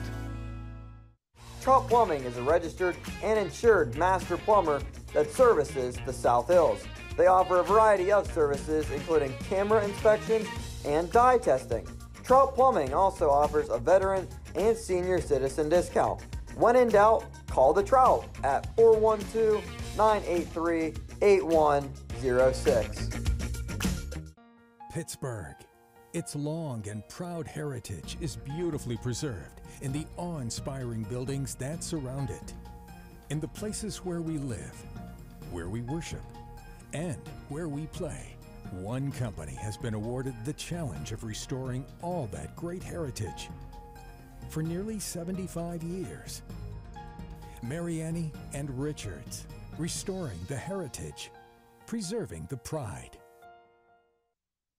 Welcome back to Sarge Albert Stadium, everybody, in Monaca, Pennsylvania, where the Aliquippa Quipps are up 13-10 over the Central Valley Warriors. Just a slight edge for the Quipps, who are undefeated to start the 23 campaign. And while we've seen a ton of great plays on the field tonight, we're always looking at what the Steelers All-Peer team is doing off the field, highlighting 11 players throughout the local community for the Steelers All-Peer team. They've partnered with the Pittsburgh Post-Gazette in the mentorship partnership this year as well. This week, we're highlighting Andrew Sharp, a senior running back and linebacker from Baldwin High School. Andrew is an all-conference athlete who's overcame injuries in his last 2 seasons. Leading by example, the 3-year captain is building bridges throughout the school with his involvement in numerous peer groups. Andrew also is an honor student and can be found in the community helping coach upcoming Highlanders in their flag football program. And Andrew's community initiatives have helped raise $1,000 for Baldwin's athletic program this season. It's always so great to hear what goes on off the field, so great job on that, Andrew. But going back to the field, we always have to take a look at the WPIAL Top 10 Plays of the Week, and who better to go to than our WPIAL insider himself, Carlo Zopko. So let's take those away now. Welcome back to the WPIAL Insider Show presented by Franjo Construction. I'm your host and WPIAL Insider, Carlo Zopko. This week, we're watching the top 10 playmakers for the WPIAL playoffs. Let's get right into the list. At number 10, we're starting in the highest classification in 6A, North Allegheny quarterback Logan Kushner. He has over 1,000 yards passing and 642 yards rushing, combined with 26 total touchdowns. Can he lead North Allegheny on the upset of Central Catholic? At number 9, we're going down to 4A, and it's Mars running back Ethan Wright. He's the WPIAL leading scorer right now. He has posted 1,300 rushing yards and 200 receiving yards. He has 26 total touchdowns as well. Wright can lead the Fighting Planets to the promised land, and they're going to need to rely on him if they can get through all the hoops and hurdles of 4A. At number 8, jumping back up to 5A, it's the Pine Richland running back Ethan Pillar. Pillar, who you might remember, had over 50 rushing attempts and 300 yards in the big upset win against then number 1 Central Catholic. They're going to need a lot more of that if they're going to win the state championship this year. Pillar is running their Wildcat, and he has proved to be deadly as the video continues to show. He has over 1,100 yards and 15 touchdowns on the year combined. At number 7, we're going back up to 6A. It's the Central Catholic signal caller, Peyton Wayner. He has 2,200 passing yards, 29 touchdowns, 230 rushing yards, and 4 more touchdowns. The guy can do it all, and he's leading the Vikings to the promised land right now. Can he continue it? At number 6, can Avonworth upset Bell Vernon in 3A? If they're going to, they're going to be relying on this playmaker, Andrew Cuban. 750 receiving yards, 300 rushing yards, 14 total touchdowns. The Lopes are the team that everybody is talking about right now in 3A. We'll see if they can complete the upset. It's going to be a tall task, but I'll tell you what, these Lopes are for real, and with guys like Cuban making plays, they can certainly do this. Let's take a minute to thank our sponsors, Franjo Construction. Franjo Construction, Western Pennsylvania's leader in commercial construction. Nestled in the heart of Homestead, Pennsylvania, this family-owned business is a beacon of trust and reliability. Recognized as the industry's go-to general contractor, Franjo isn't just about building structures, it's about building relationships. Every project is unique, and the integrated approach ensures your visions come to life, executed perfectly. As a rapidly growing organization, Franjo is dedicated to seeking the best talent who thrive in a fast-paced and challenging environment. Franjo values the importance of quality craftsmanship and strives to employ employees who prioritize enhancing their professional careers as well as themselves. Franjo offers top-notch training that ensures your success. Become a part of the Franjo family and reap the benefits of competitive wages, 401k, excellent benefits, and paid time off. Franjo Construction, uniting our team and customers to build the future. Apply today. Coming in at number 5, we're going to drop down to 2A, and we got a big-time playmaker in 2A at Steel Valley. It's Donald Barksdale. He's second in the WPIAL in points scored. Right now, Steel Valley is the 2A favorite. With guys like Donald Barksdale, they can certainly take the WPIAL crown. He has over 1,200 yards on the ground, 22 touchdowns. Steel Valley is for sure a team to keep an eye on in really a wide-open 2A conference right now. We'll see how it goes. At number 4, we're going to Montour, the senior dual threat quarterback, Jacob Wolf. He has 4A on notice. That is for dang sure. 1,800 passing yards, 20 touchdowns, 580 rushing yards, 12 touchdowns, 32 touchdowns total. He is a problem. He might be the WPIAL Player of the Year, regardless of class. At number 3, we're going up to 5A, and it's the number 1 ranked team in the WPIAL, the Peters Township Indians. Their playmaker, Carter Shanafo, can get it done offensively, defensively, and on special teams. He has 8 total touchdowns, 4 field goals, and 36 extra points for the team. He has over 400 receiving yards, and he's averaging 17 yards a catch. He is the top player of the top team in the WPIAL. They're one to watch out for. At number 2, we're dropping all the way down to single A, and we're probably looking at the single A Player of the Year right here in Fort Cherry super sophomore Matt Sigg. He has 35 total touchdowns. He's going to have 1,000 rushing yards on the year, 1,000 passing yards on the year. The guy can do it all. He has all these Power 5 offers. He is fun to watch and certainly can lead the Rangers to WPIAL Gold. And finally, at number 1, the 3A favorite, it couldn't be anybody else, Bell Vernon running back Quentin Martin. The reigning state champion has 16 touchdowns. He's the number 1 rated player in PA. He's gearing up for another state title run. They can line him up in the backfield. They can line him up out in the slot, and he can make plays anytime he touches the ball. That is your number 1 player to watch. As always, what a great job to all the players that made this week's top 10 plays. And, of course, great job to Carlo Zovko and his staff. If you want to check them out or learn about anything WPIAL football, head on over to X, formerly Twitter, and check them out at WPIAL_insider. We're going to keep looking at these good plays, the trends from last week with our sights and sounds. We're going to look at that upset, double overtime, 43-42 win for Upper St. Clair over the Moon Tigers. Check it out now. Tonight from Upper St. Clair, it's our Steel City High School Football Showcase Game of the Week. It's the Upper St. Clair Panthers taking on the Moon Tigers.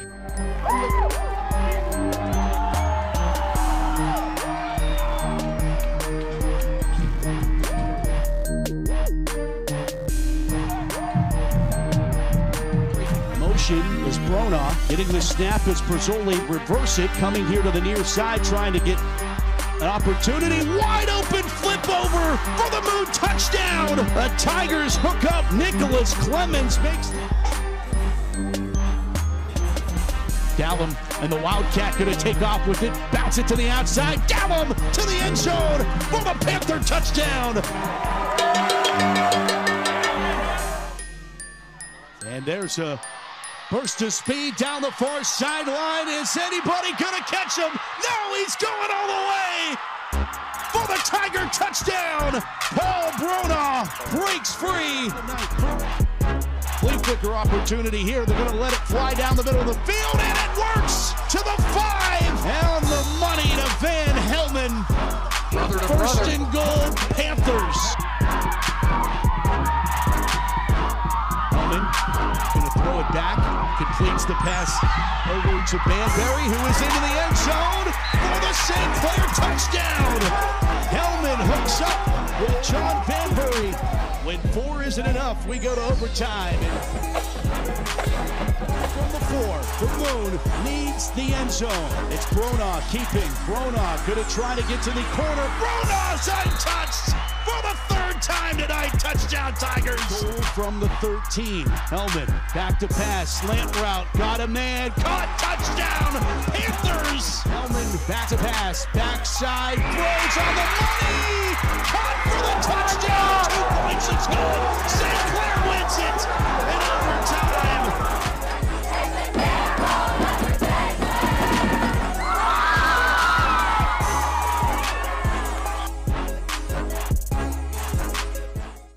And sounds not the only things going viral from last week's matchup between Upper St. Clair and the Moon Tigers. A referee getting noticed for his Pittsburghese, we could say. Our own Matt Fargo got to catch up with who people are now deeming the ultimate Yinzer referee. Check it out here.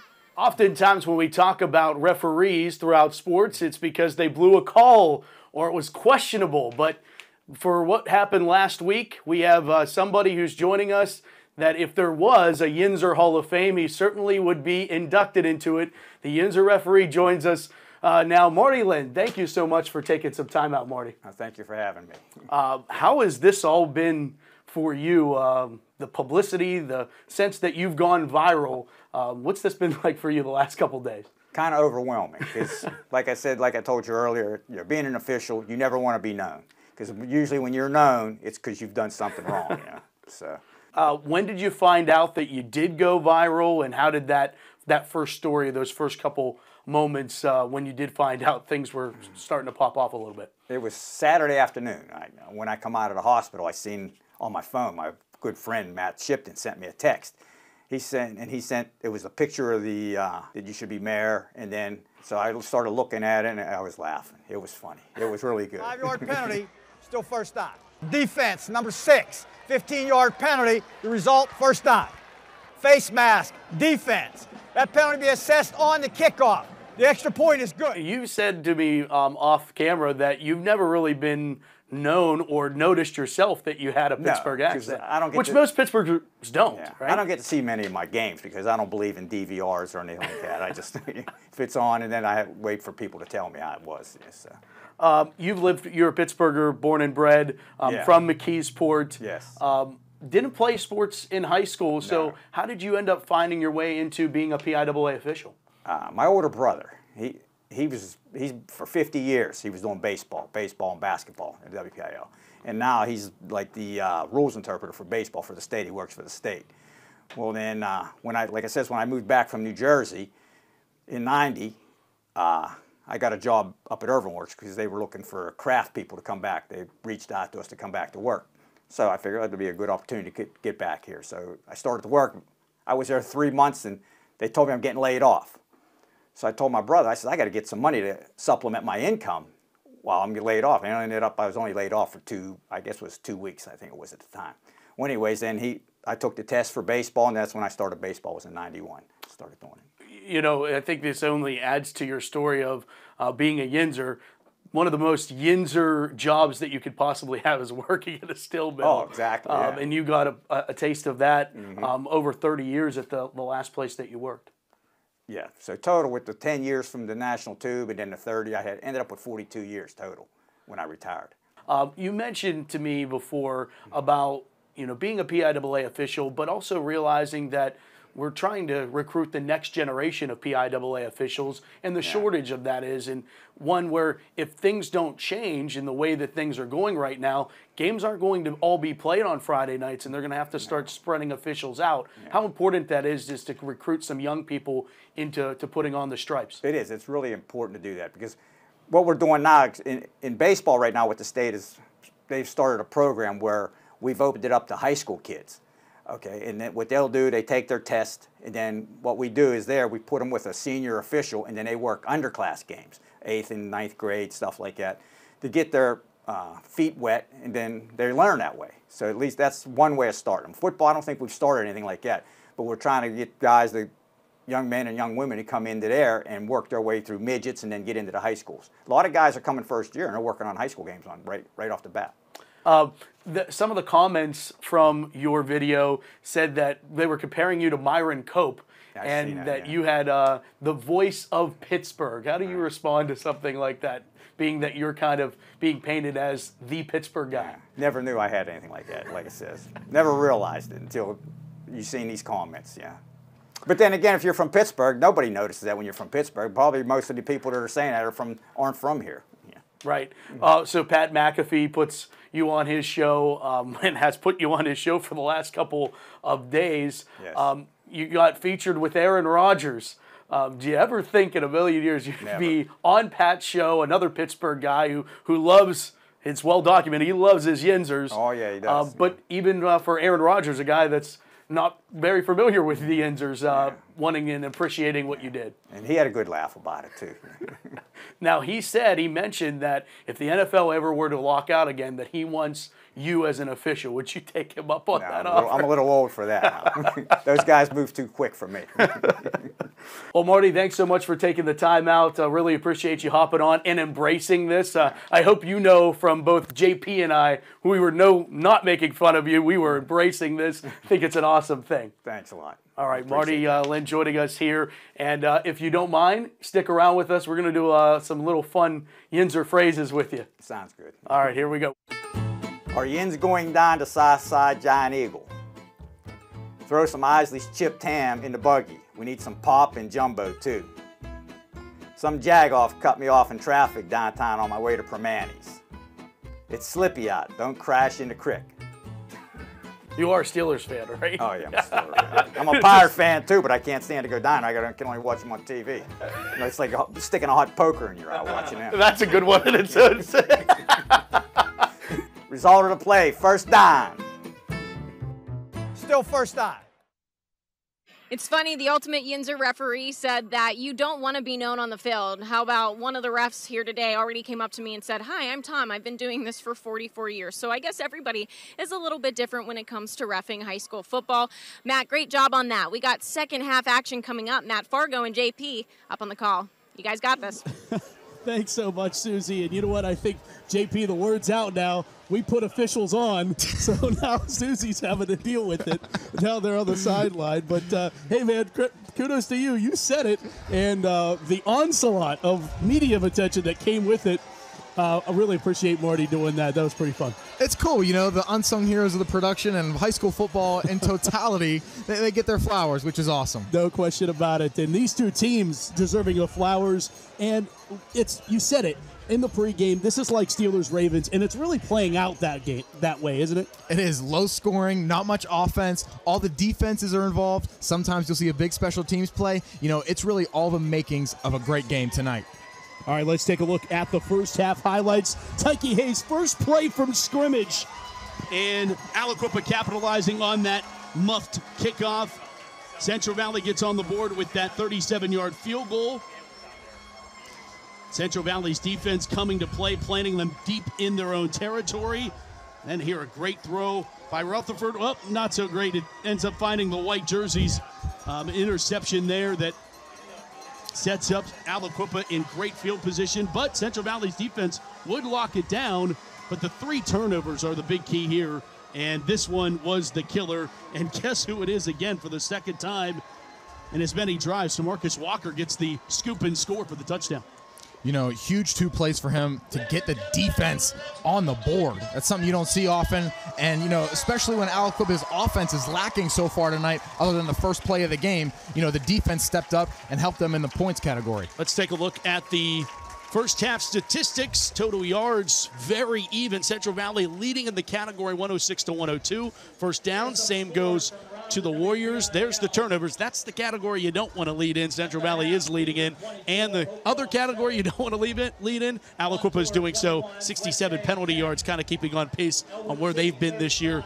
2 of those things is Aliquippa needs to capitalize more on the Central Valley errors and limit the ones that they're making with the Yellow Hankies. 100%. The surprising stat to me is first downs. It feels like Aliquippa dominated most of the first quarter, but you take away the first play of the game, they got about half that amount in yards and 1 less first down. Yeah. So you take away that first play, this is a whole different ball game. Whole different ball. And I think if you take away another play in the fumble, yeah, where are we at now? Right. Central Valley has the lead just like that. So it is the Aliquippa Quipps leading for now, 13-10 in the section on the line. Parkway Conference action continues live here from Center Township. Aliquippa, Central Valley, the 9th meeting between these 2 teams, the second half of play in the Steel City High School Football Showcase presented by UPMC Sports Medicine. We're back on KDKA after this for the second half.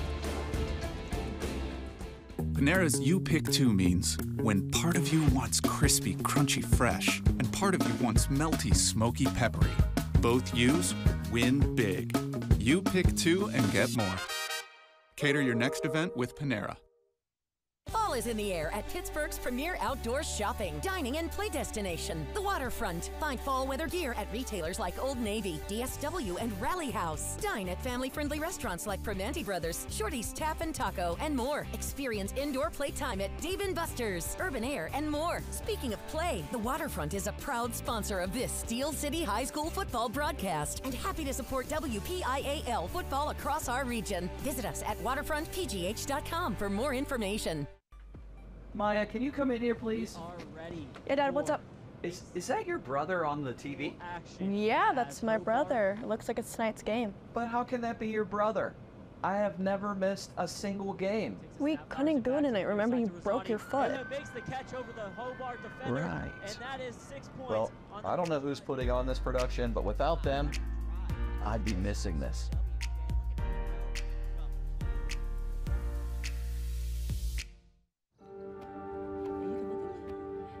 I can show you the good now, but you're not going to understand how good it is until you know where I came from. Teen mom, dropped out of high school. I came across UPMC's Pathways to Work program, and my life changed 100%. I didn't know that I had these skills. UPMC brought it out of me. And now it's like the light just kind of starts shining.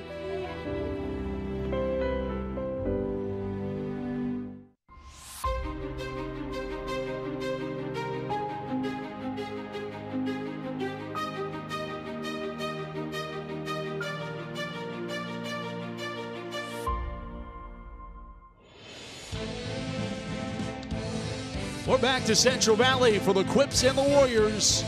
We get ready for the third quarter here in our Steel City High School Football Showcase, presented by UPMC Sports Medicine. And as we enter what I believe is going to be a great second half, JP, I want to thank you and the JRM production crew and everybody who's been a part of putting these games on all season long, because it's been a lot of fun. And thanks to you, the fans watching at home. They're the reason why we bring it to you and why Western Pennsylvania is some of the best high school football you can get across this country.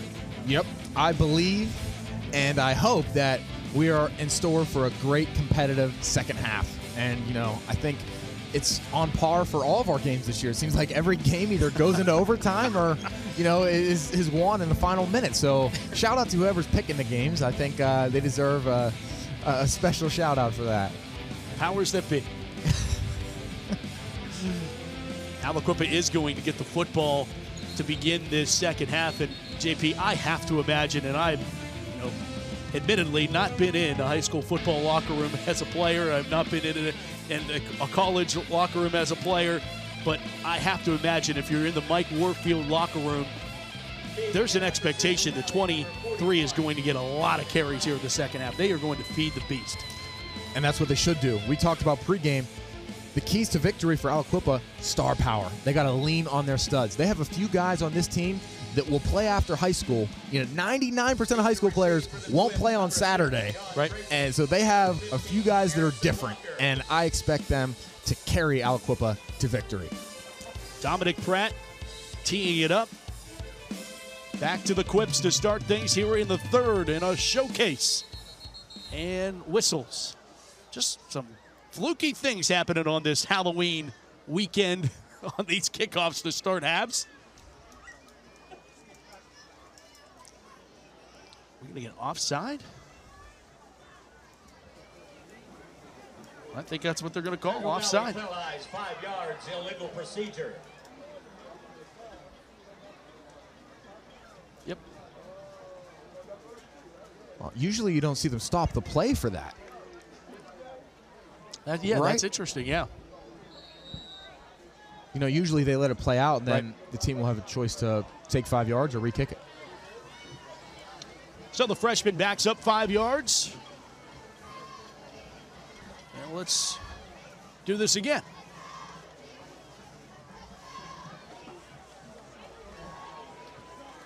From the 15-yard line, fielded by Harrison Walker. Walker's across the 30, sneaks past another, and I thought the ball might have slipped out, but he's across the 35-yard line, and here comes the Aliquippa offense back there. And, obviously you have the leading passer in Aliquippa history in Quentin Good at quarterback, but with the loss at wide receiver and not having the availability of Brandon Banks, you thought you'd see more running from these Quipps in the first half, but maybe that's all part of the plan.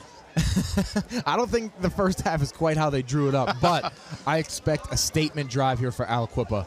Coach Warfield had a different mindset heading into the locker room. Yeah, he didn't like that pass interference call either. He didn't, but he's right. They don't get the benefit of the doubt. They're going to swing this pass out to Tyke Hayes. Hayes is going to fight his way across the 35 and then be upended there on the scene. Marcus Lawson, the senior, trips him up. There is a flag down. Hayes, penalty marker on the play.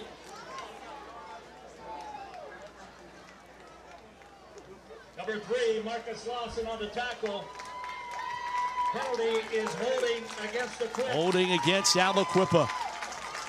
The penalties continue to be the bugaboo for the Quipps. Yep. Coach Warfield spoke about it.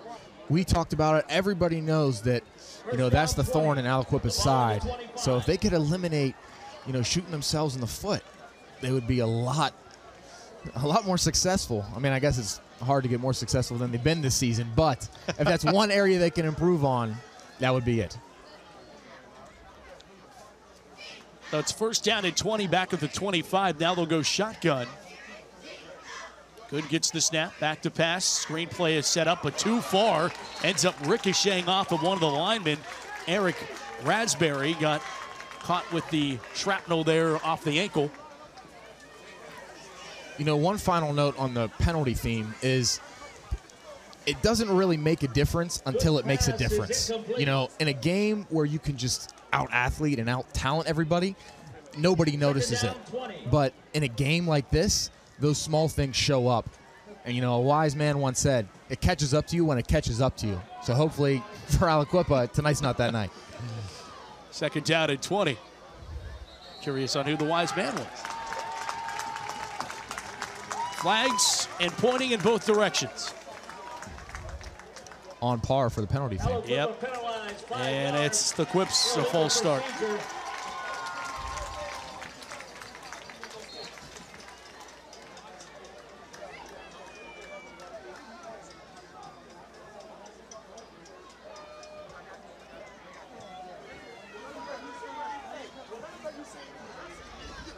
They don't need to get all of this on one play here, Matt. 2nd and 25, they just need to get half of it. Active pass, good. Zinging it over here to the near side. It's completed to Walker. Walker to the 25, and that escorted out of bounds. Shoving him out. B.J. Nastic does the honors there in the Carolina Blue. All Carolina Blue here for CB tonight. Someone at Central Valley would call that Central Valley Warrior Blue. 3rd down, 15 at the 30.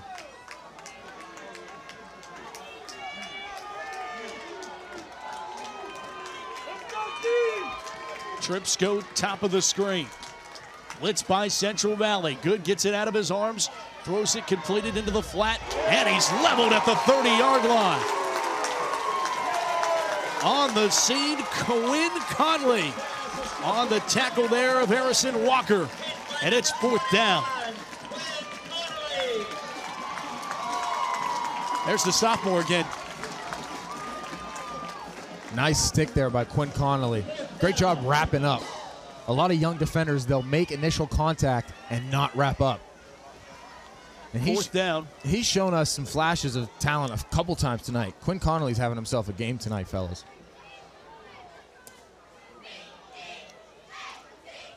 Punt away from John Tracy.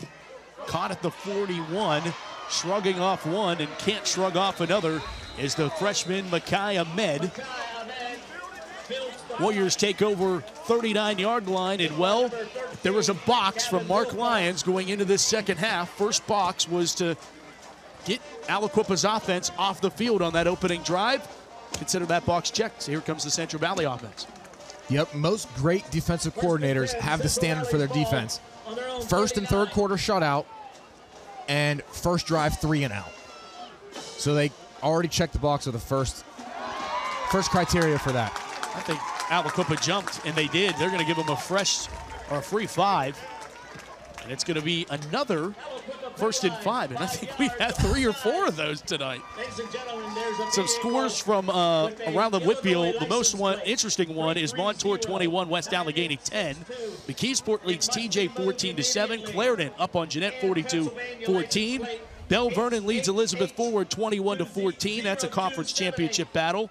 Canterbury 20, Lebo 7. And they hand it off. Those vehicles must be moved immediately.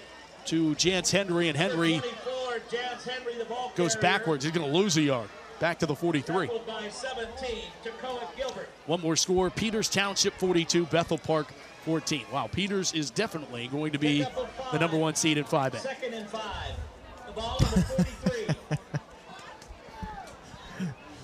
I like the emphasis on definitely. It's for sure. 2nd down 5. Rutherford on a slant pattern. Great breakup. Incomplete. In coverage, Gavin Wilcox breaking up the pass there. Intended for Hills. Oh, great job by Gavin Wilcox. You're right. We call that late hands on the defensive side of the ball. Can't be too early or it's a penalty. Can't be too late or it's a catch. Just got to be just right. And it was there. Just right. 3rd down and 5 from the 43. Fake it to Henry, keeping is Rutherford. Rutherford with the 1st down. Warriors pick up a fresh set, courtesy of the legs of the quarterback. And that's a good way to get your first down of the half, Matt. Give Rutherford some confidence by extending the drive with his legs. And that'll only open up other options for him. 1st down and 10 for the Warriors. And they give it right off to Henry, and Henry with the burst of speed. Henry for the touchdown. The freshman gives the Warriors their first lead of the night. Central Valley goes the distance of 49 yards for the touchdown.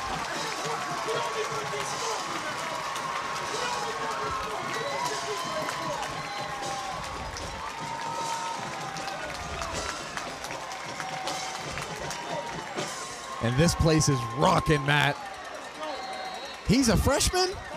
Wow.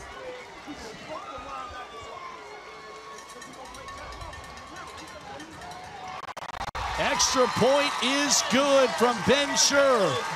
9:28 to play in the third. Central Valley has the lead, 17-13 over the Quipps on a Friday night on KDKA Plus.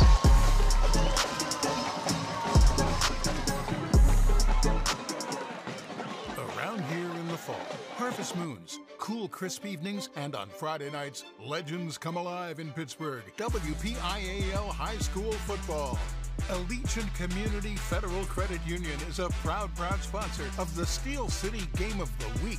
Allegiant salutes the players, the fans, the cheerleaders, and the parents. Allegiant Community Federal Credit Union, 5 locations, and a sponsor of this WPIAL High School football broadcast.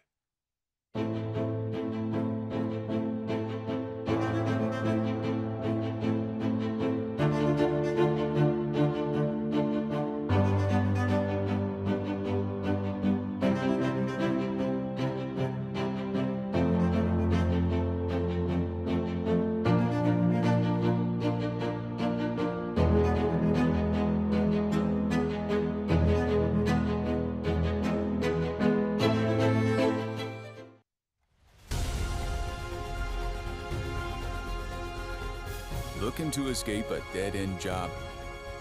We can help. Apply at 2 Men in a Truck today for a good job that can become a great career. This Saturday, tune into KDKA Plus for D3 college football as the Case Western Reserve Spartans face the Washington and Jefferson Presidents. This Saturday at 6 p.m. only on KDKA Plus.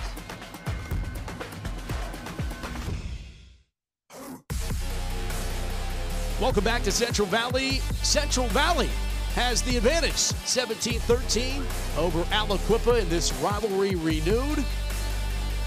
Back with Johnny Patrician, Susie Cole on the sidelines. I'm Matt Fargo here tonight. CV, first lead of the ball game, JP, making adjustments at halftime. It's the beat goes on for Mark Lyons. These are two of the greatest coaches to go at it. Yeah, we talked about it a lot in the first half. These two coaches are extremely familiar with each other. It's a chess match. You know, they're constantly thinking about what the other guy is doing, and they're trying to stay 2 steps ahead of him. But Coach Warfield's going to need to make an adjustment here soon. This one bouncing around, finally picked up off the hop. It's Walker trying to reverse field, and he's planted shy of the 20 at the 15-yard line. Special teams, Aaron Lawson on the scene again. Number 6, John Tracy on the return. And this is what we talked about, Matt. Aliquippa is not used to being in a game in the second half, so how will they respond? How are they going to handle this situation? Are they going to start fighting amongst each other? You know, are they going to self-destruct, or are they going to come together? Well, I think for Aliquippa, you got to go back to their win against West Allegheny, 29-22. That was back on September the 22nd. They were down with 30 seconds to go in that game, and Quentin Good puts it on the money to give Aliquippa a come-from-behind win in that game. That's what they need to rely on. Is we have been in this situation at least once. Right. Even though it was over a month ago, Correct. But still, you're right. And another carry, and man, you feel the Central Valley fans starting to believe. And this is such a young group. You're talking about Chance Henry as just a freshman. Your quarterback is a junior. Mason Dixon is a junior. Ethan Shearer, who we've been talking about all night, is a sophomore. Cole Hiltz is a junior. This is a team that is ready and for the opportunity. And I think that they had some growing pains earlier this year, but starting to get things clicking here. Second down 10. And it is Tyke Hayes. Hayes, 20-25, as he's going to be bowled down over the 25-yard line. It should be right shy of the first down sticks. BJ Nastic on the tackle, 3rd down and 1. We'll need the 26 to get it, as there is an injured Quipp down. Harrison Walker slow to get up. Great pursuit on that last play by Marcus Lawson from the safety position. That's what you call running the alley. He didn't make the tackle, almost, but picture perfect other than that.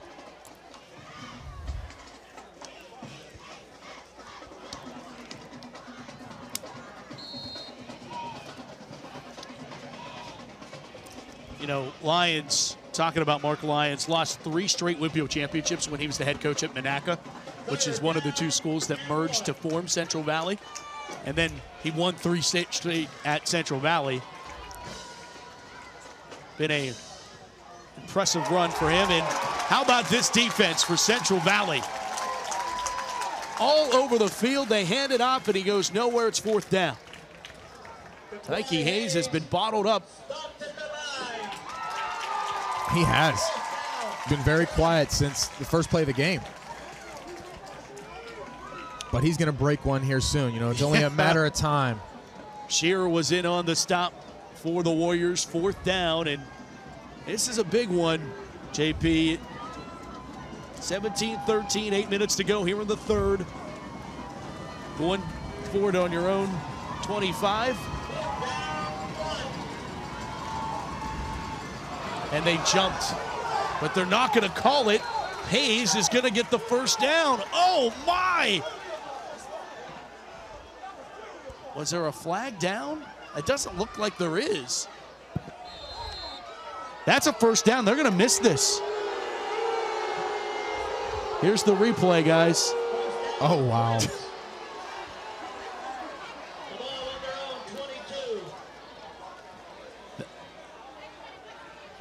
Wow. Yeah, that's unfortunate for Central Valley, but I wonder what Marty would say about that one. Yeah. 1st down and 10. Aliquippa does get the benefit of the doubt on that one as they bounce it to the far side. It's John Tracy picking up another 1st down. Well, maybe that 1st down was, you know, the one thing they needed to spark this offense. Tracy showing the speed there around the corner. 1st and 10, Quipps ball on their own 40. Tracy with Tyke Hayes became only the 13th tandem to run for more than 100 yards each in a championship game at either Three Rivers or Acrisure, formerly known as Heinz Field Stadium. 13th. 1 of 13. But let's talk about real quick the call by Coach Warfield to go for it on their own 25-yard line. Yeah. With 8 minutes to go in the 3rd quarter, only down 4 points. You know, if they don't get that, Central Valley has a great opportunity to make this a 2-score game. Right. There's Tyler Costanza on that last tackle for Central Valley. First time we said his name tonight as the senior. One of the anchors on the line. Great senior leadership is so vital for the success of a high school football team. 2nd down, 8 at the 42.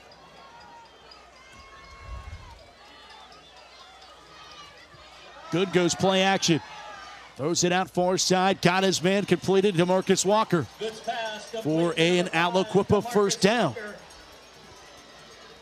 Picks up 12 in a fresh set. Pretty throw by Good there. Threw it on a frozen rope, they call it. The comeback route about 12 yards, perfectly on the sideline. Can't draw it up better than that. 1st and 10 from the 49. Aliquippa trying to retake the lead here in the 3rd quarter. With Montour in the lead, they'd be happy to know Central Valley has the lead because there could be a 3-way tie for 1st. John Tracy trying to get the corner, and there is no corner to get. Aaron Lawson one more time. Got the Troy Polamalu look going there. Got the flow. Matt, I think that was Jance Henry. Yeah, showing the physicality on the defensive side of the ball there. But I feel like we've been calling Henry and Lawson's name all night long. Yeah. Well, in Henry's case, on both sides. Right. Boy, if you're a Central Valley fan, you got to start to grin, feeling like you got something special. Snap goes over the head of Good. He dives on it way back at the 34-yard line. More self-inflicted wounds on this Aliquippa side. Yeah, if I'm a Central Valley fan, I'm definitely grinning about that. Like you said, to your point. Heads-up play by Cheese to jump on that. That's Quentin Good, by the way. Makes it 3rd down and 27 at the 34-yard line.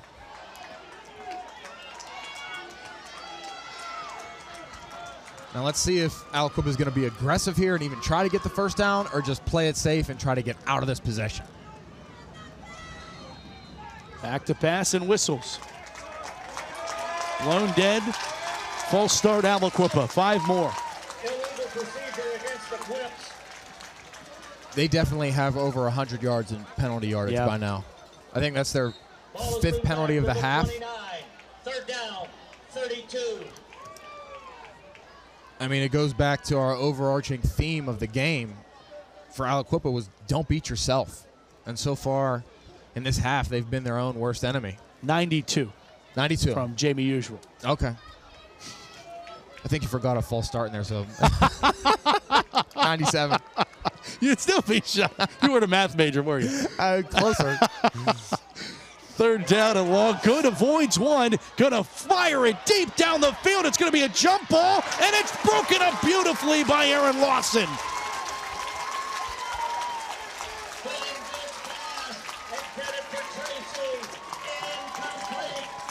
Fourth down, punt unit on for Aliquippa. Henry coming on the blitz there. You'd like to see him target the upfield shoulder of the quarterback when you're pursuing his backside. Loses contain on the play, allows Good to scramble and get outside the pocket to extend the play. You know, luckily it didn't cost Central Valley.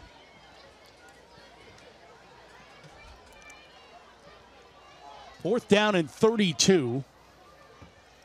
Tracy to punt this one away. Going to be fielded on the run there in a diving attempt by the freshman, Makai Ahmed. Well, we got a flag down. Back where the punt happened.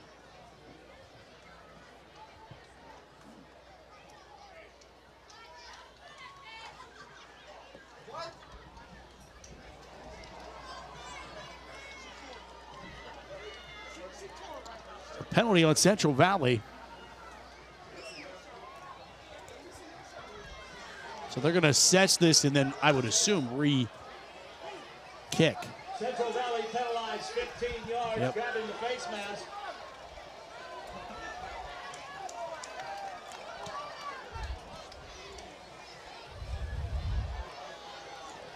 I'm going to think Aliquippa is going to go for this thing, right? Wait, what? They're 15-yard penalty. We'll move the ball back to the oh no, they're taking it back from the where the punt was. First and 10. So Central Valley is going to go back to the 28-yard line. Interesting, they were able to assess that. Here's Henry, Chance Henry, with a burst.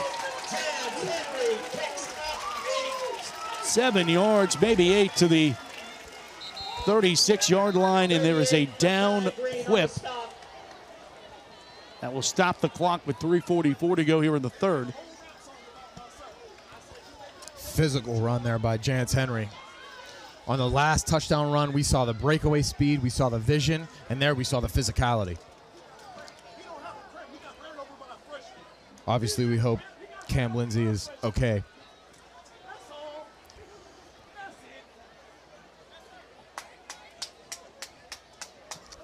Training staff out to attend to the injured Aliquippa Quip. And we're going to keep an eye on the field while we step aside and have a word from our sponsor, UPMC.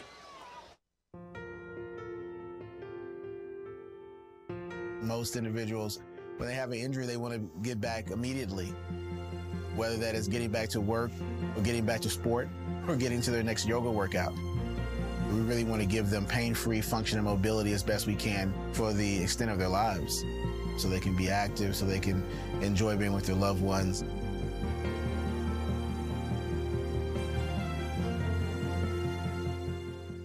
The ball on the 36. That was Cameron Lindsay, who was injured. Pit-bound Aliquippa Quip. Good to see him walk off on his own power there. 2nd down and 2. Warriors keeping with the ground game, and how about another dominating run? As underneath the pile, there was some pulling away that Jance Henry again picks up Central Valley 1st down. Yeah, we heard the pads popping up here, Matt. Oh, that was Brandon Singleton. Oh, Central Valley, did they jump? Yes. Central Valley penalized 5 yards, illegal procedure. 1st down 15 from the 42.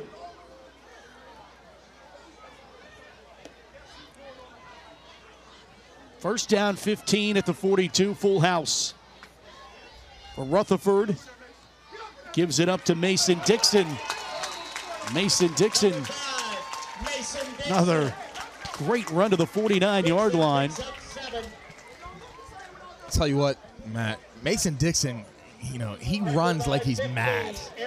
You know, he runs like he's trying to prove a point. It takes a few guys to bring him down every time. But also, the run game of Central Valley seems like they're starting to wear on Aliquippa. They go to Jance. Henry gets the call, and he's in Aliquippa territory at the 48-yard line. Jance Henry, stopped by 52. Bring up 3rd down. Starks makes the tackle for Aliquippa. 3rd down coming up here. Yeah, I remember covering Mason when he was a freshman, and he'd get in later in the games of that successful Central Valley squad from 2 years ago, and you knew that there was something budding there with Mason. 3rd down 5, play action. Rutherford throwing out of the flat and in and out of the hands. I think maybe Marcus Lawson heard some footsteps of Tyke Hayes barreling down on him, but the ball was also thrown a little tall. 4th down, and punt units for both teams coming out onto the field. Yeah, I agree, Matt. I think definitely the footsteps were heard. It was a good thing that ball was not caught for everybody's sake. Because, you know, that could have been going the other way. It was close. Antonio Perry in punt formation. Freshman Perry has little problem with that bit tall punt. Goes out of bounds. It'll be an interesting one to see where the officials search where this went out at. 30-yard line, they say. Aliquippa will have the football. Good job. Offense back out there. No, you're good. Good job by the freshman to, you know, get a handle on that snap. Everybody here noticed it was a little high. Yeah, I think there was some breaths being held there on the Central Valley side of things. What?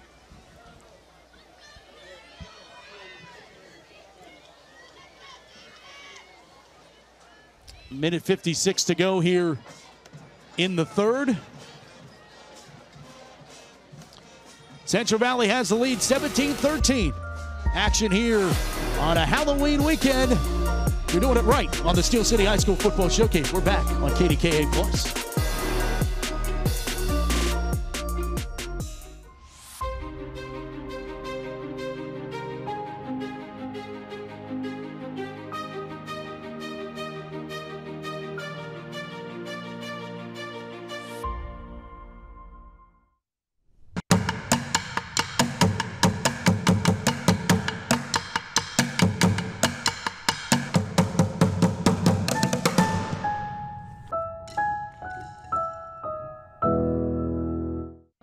Pittsburgh.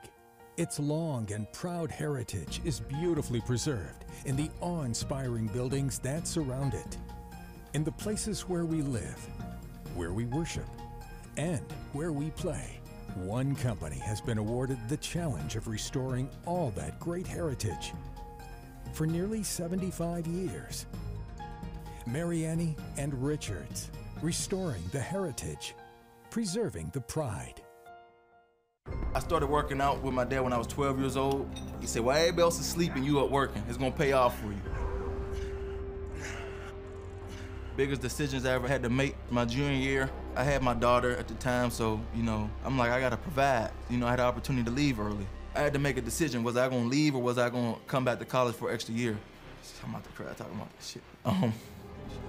Once I made that decision to come back, my mindset wasn't just to be good, it was to be great.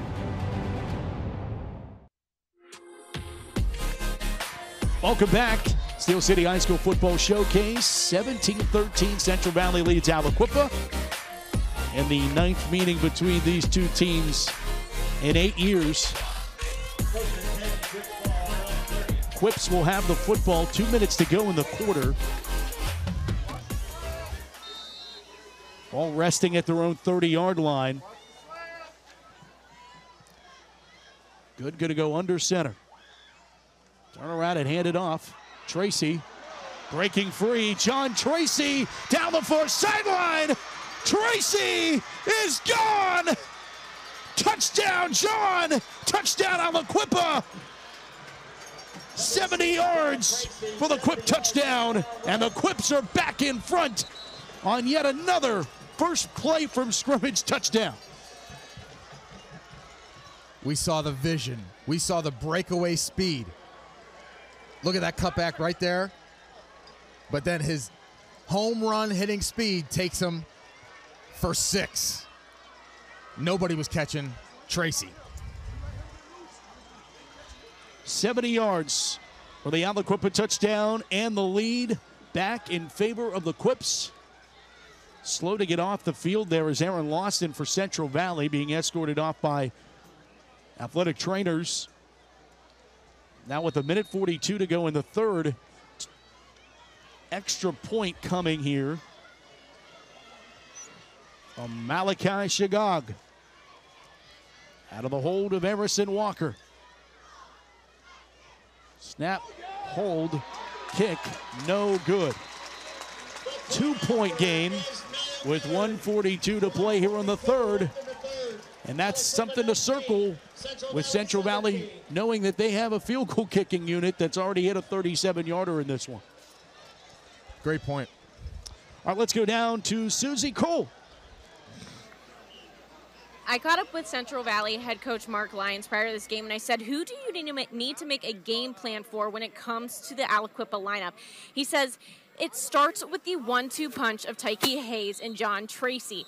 This team has to limit these guys with that big chunk yardage, which we just saw from Tracy right there, to drive this score to 19-17 in favor of Aliquippa. So the Warriors got to get to limiting their space and be on their toes immediately to take that space away for the remainder of this game if they want to catch up again. Matt? Thanks, Susie. And yes, that is where Aliquippa has its success with Tracy, and we talked about him scoring 5 touchdowns last week. But Aliquippa's in a ball game, JP, and you've been talking about that. And these two teams, these two programs know what it's like to be in games, even though maybe they haven't been in many of them this year. You're right, Matt. You're right. And Tracy's run right there is exactly what Aliquippa needed. It couldn't have come at a better time. Central Valley had a lot better of a plan there for that squib kick than the ones that have happened in the previous. Abraham Tatalovich, the senior, comes up with the play. And, those plays go forgotten about because they were routine and Central Valley's offense is going to take the field. But had that gone sideways, they become the game-changing plays. That's why special teams is so important, why we've been talking about it so much. Exactly. We've seen a few plays tonight in the kicking game that have had a big impact. 1:40 to play here in the third. Rutherford does a check with me. Gets the snap, turns around, and it's Henry. Henry for 3 up to the 42-yard line. So we talked about Aliquippa is not used to coming from behind in the second half. They lost the lead there for a couple minutes. It was short-lived, but let's see if they can hang on to this lead. Takoa Gilbert on that last tackle Second down and 7 from the 42-yard line, coming up on a minute to play in our third frame. On a Friday night, Western Pennsylvania, the regular season finale here in Beaver County. As Henry tries to trot forward, is going to pick up a yard. You know, Matt, Aliquippa is just daring Central Valley to throw the ball downfield. They're putting each of their corners on islands and saying, go cover the receivers, we'll handle everything else in the box. Kamari Matthews was the man who tripped up Henry. Third down, 6 from the 43. Back to the shotgun. Back to pass, Rutherford looks near side, and it was behind the intended receiver, Jaden Underwood. Right play call, just could not execute. That would have been perfect for a first down by a yard. Yeah, Matt, Aliquippa, they were the safety there was giving a cushion enough for the first down. The throw just had to be a little bit more outside. The last place it could be is inside, and that's what it was. Any more inside could have been exactly a turnover. Exactly. But I love the idea of throwing at the sticks. You need 5 yards, run a 6-yard route. Or rather, you need 6 yards, run a 7-yard route. Seems like an easy concept, although some oftentimes missed in football. Yeah, a lot of people don't understand it, it seems like. All right, punt goes out of bounds. Officially at the 27-yard line. Aliquippa's offense leading by 2. Back out there in an important drive. Now, Aliquippa would have the opportunity to go up 2 scores, but it could also stay at 8 if they can't convert the extra point. But Central Valley, the only thing they've been burnt on is the big play. Aliquippa has not had a methodical, sustained drive for a touchdown tonight. You're right. You're 100% right. But that is Aliquippa's, usual way to victories. Get their athletes in space and, hit a home run. I'm going to flip it out as Good was falling to the ground. He hints it off to Hayes, and here comes Hayes. There goes Hayes. Tyke Hayes to the end zone for the Aliquippa touchdown. What did we say about hitting a home run?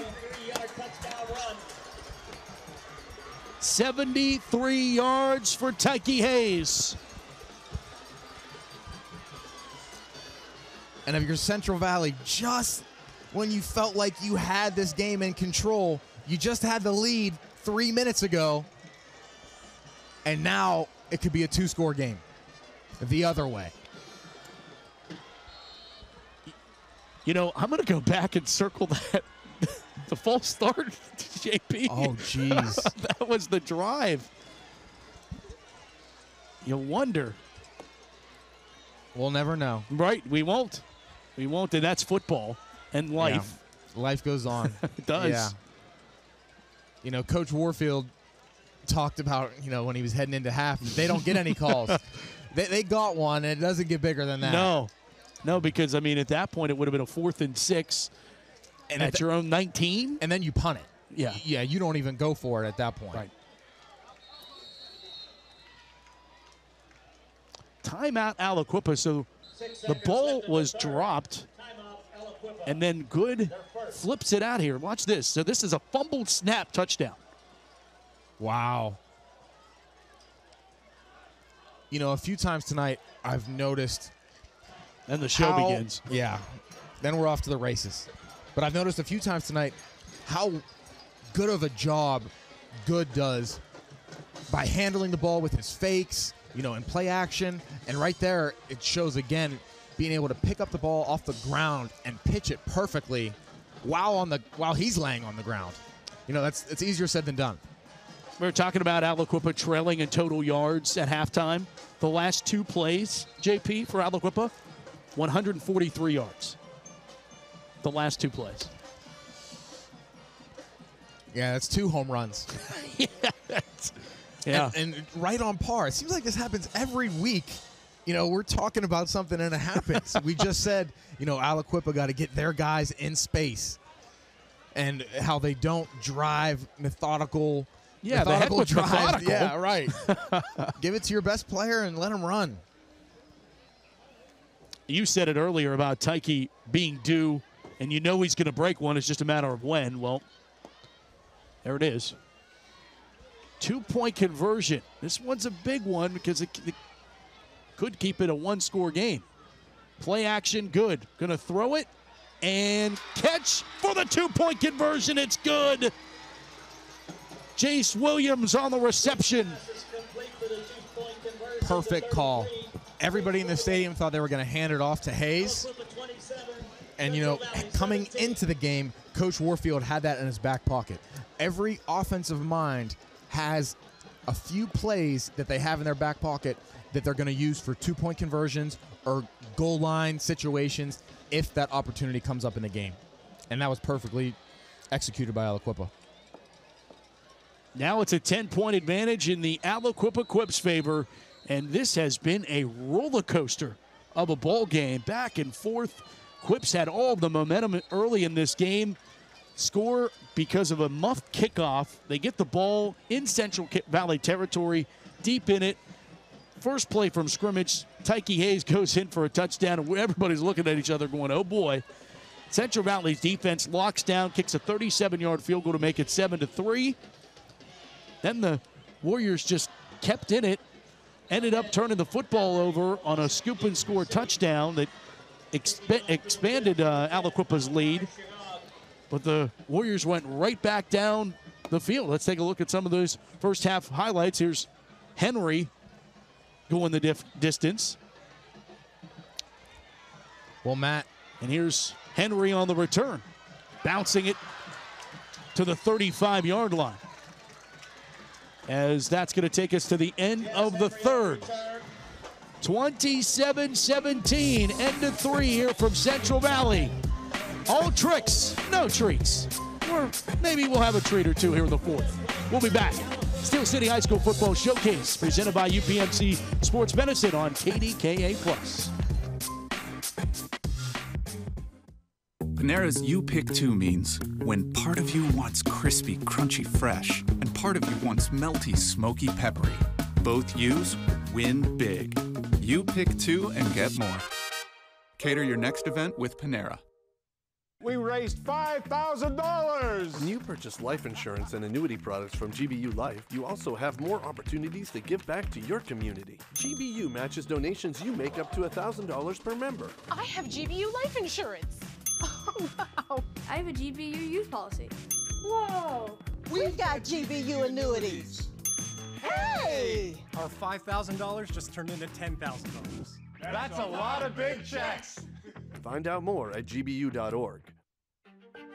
When you step through that door or shake their hands, will you be prepared? When you stand up for a client or walk into that meeting, will you be ready? Ready to prove to them that you deserve to be there?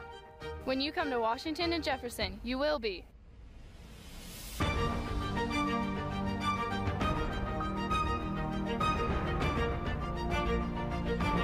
Washington and Jefferson College.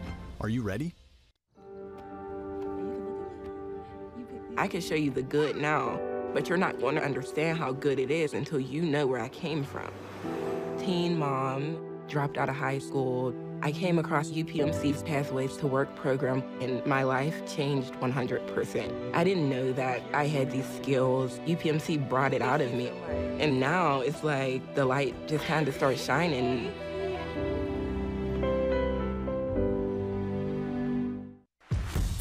This Saturday, tune into KDKA Plus for D3 college football as the Case Western Reserve Spartans face the Washington and Jefferson Presidents.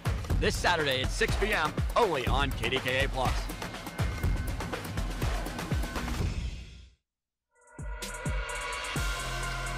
There it is, downtown Monaca. No, I'm kidding. Welcome back. Aliquippa leads at 27-17. Look at the cracker plant of Beaver County. On a Halloween weekend. Play action, Rutherford looking, throwing near side, and oh my goodness, being draped all over him.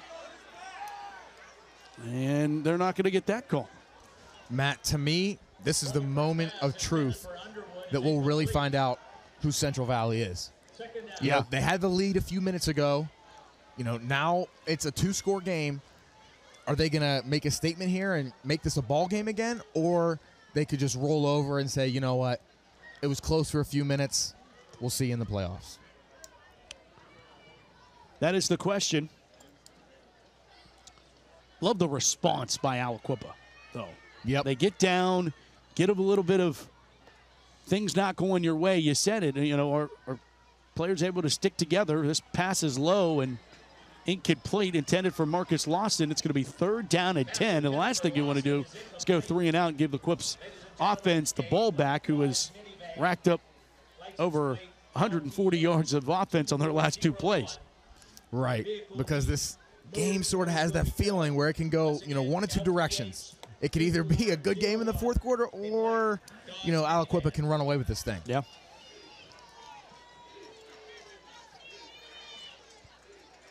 Fans haven't left their seats, still wrapped around the fence here at Sarge Albert Stadium here at Central Valley. Back to pass on 3rd down. Pressured, throwing, in trouble, and there comes a flag. Passing her. Oh, a late flag, too. Yeah, and a lot of laundry on the field. Yeah, this. I saw the first one with my own eyes. Pass interference, which was a good penalty by Aliquippa, if there's such thing as a good penalty, because Aliquippa was about to cut a guy loose in the secondary. It could have been a touchdown. So definitely a necessary pass interference. There's the call on the Quipps. 1st down. Aliquippa penalized 10 yards holding. 2nd penalty marker on the play.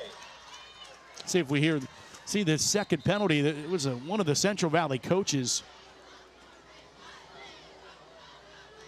And it's a sideline warning on Central Valley. So they get the warning. Sideline warning against Central Valley.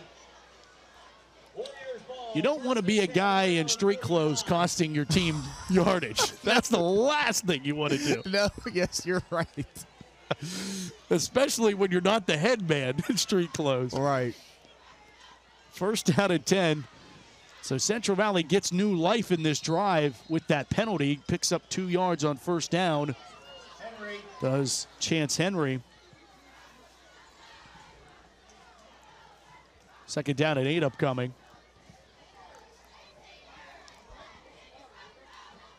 I wonder if there were a few choice words said to draw that. I would assume.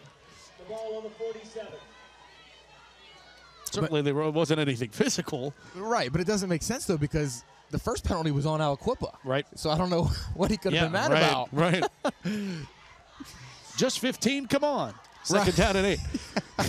Rutherford under pressure, and down he goes. Dumped in the backfield. It's Chance Williams on the sack. Stevie Rutherford brought down for a loss by number 33, Jace Williams. Back to the 35-yard line. Uh-oh. Now we got 3rd and forever here, Matt.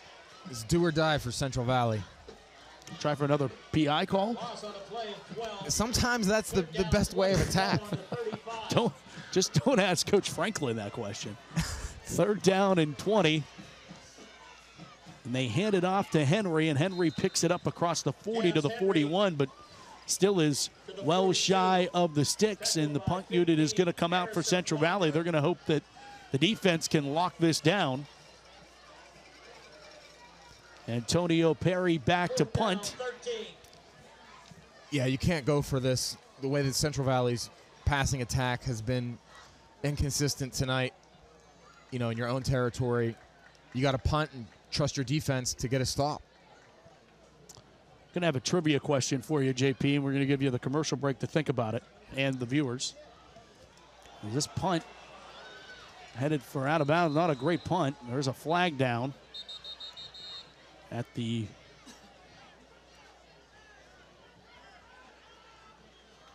Officials are talking about where this ball went out of bounds at.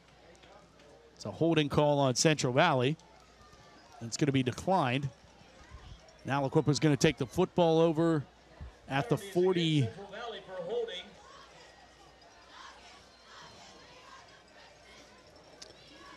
It's declined. So we're going to come back. When we come back, I'll come back with that question. So now I don't get the break to talk. Yeah, to think about it. You don't. Sorry. 27-17. We'll be back with the Steel City High School Football Showcase on KDKA+.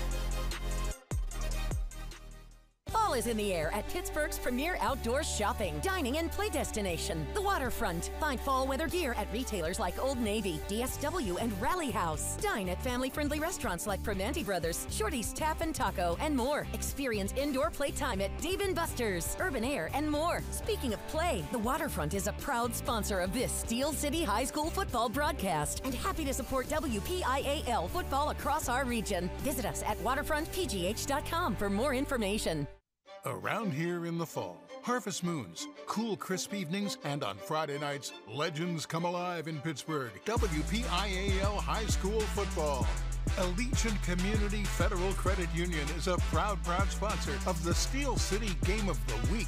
Allegiant salutes the players, the fans, the cheerleaders, and the parents. Allegiant Community Federal Credit Union. 5 locations and a sponsor of this WPIAL High School Football broadcast.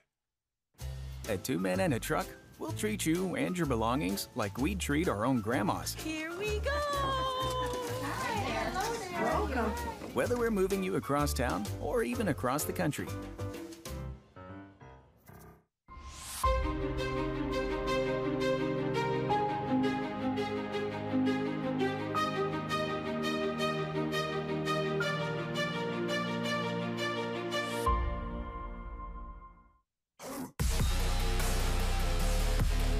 Everybody has a reason to cheer. It's Aliquippa and Central Valley. Quipps lead it 27-17.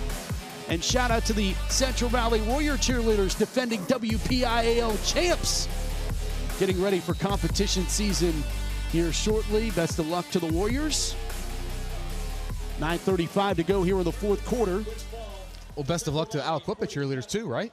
Yeah, I don't know if they compete or not, but I'm just messing with you. But yes, if they do, JP, sure. Run that goes across the 45 to the 44-yard line, and it's going to be second down. All right, here's your question, JP. You changed the rules on me. You're moving the goalposts already. Well, yeah, I'll give you some time. And give the viewers some time. Jordan Whitehead, Central Valley legend, is related to which Aliquippa legend? Darrell Rivas. Nailed it. Well done. Well done. Do you know how? Do I know how they're related? Right. No, I do not. Second cousins. Okay. Second cousins. Okay. Well done. Know your Pitt history, man. Come on, man. You are a Pitt man through and through. I'm sorry, I didn't give the viewers enough time to think about it. Give me that piece of paper that I wrote the answer down for you. Yeah, I'll give you the phone back that I Googled it on. No, John Tracy gets the carry. Gets stopped at the line of scrimmage. No gain. Third down coming up for the Quipps. Clock becoming their friend as we tick towards 8 minutes to play.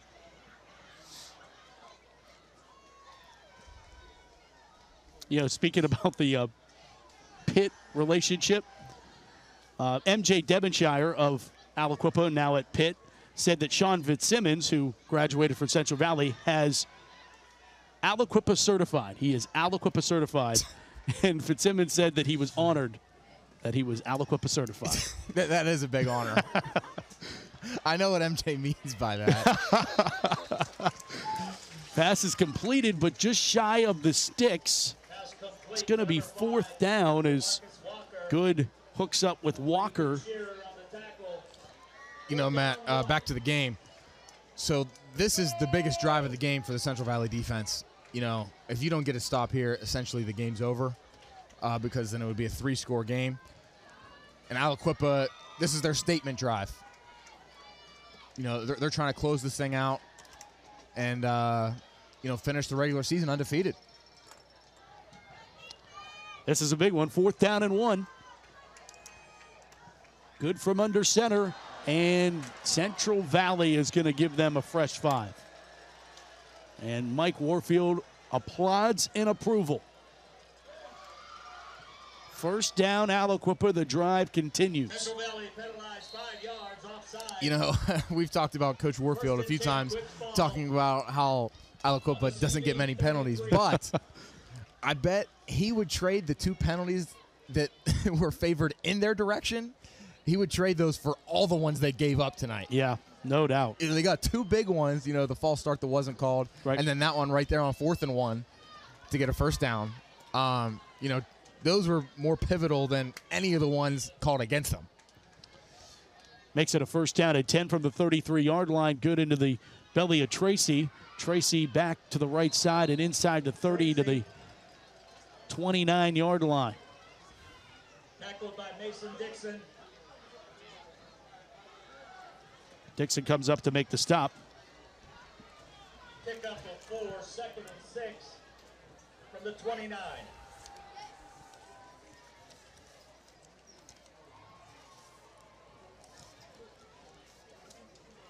This clock's ticking here. Another thing with this, you know, run-heavy offense is that it's built to close games in the 4th quarter. You know, these guys are just marching down the field here on this statement drive.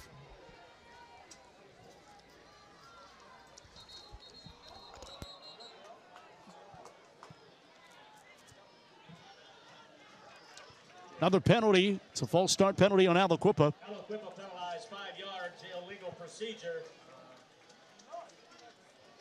Going to move the Quipps back on a 2nd down. Ball on the 34.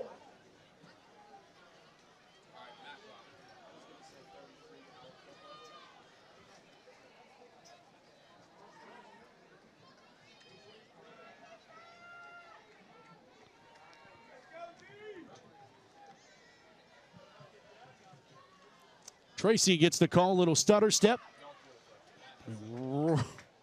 Rolls into a bear hug.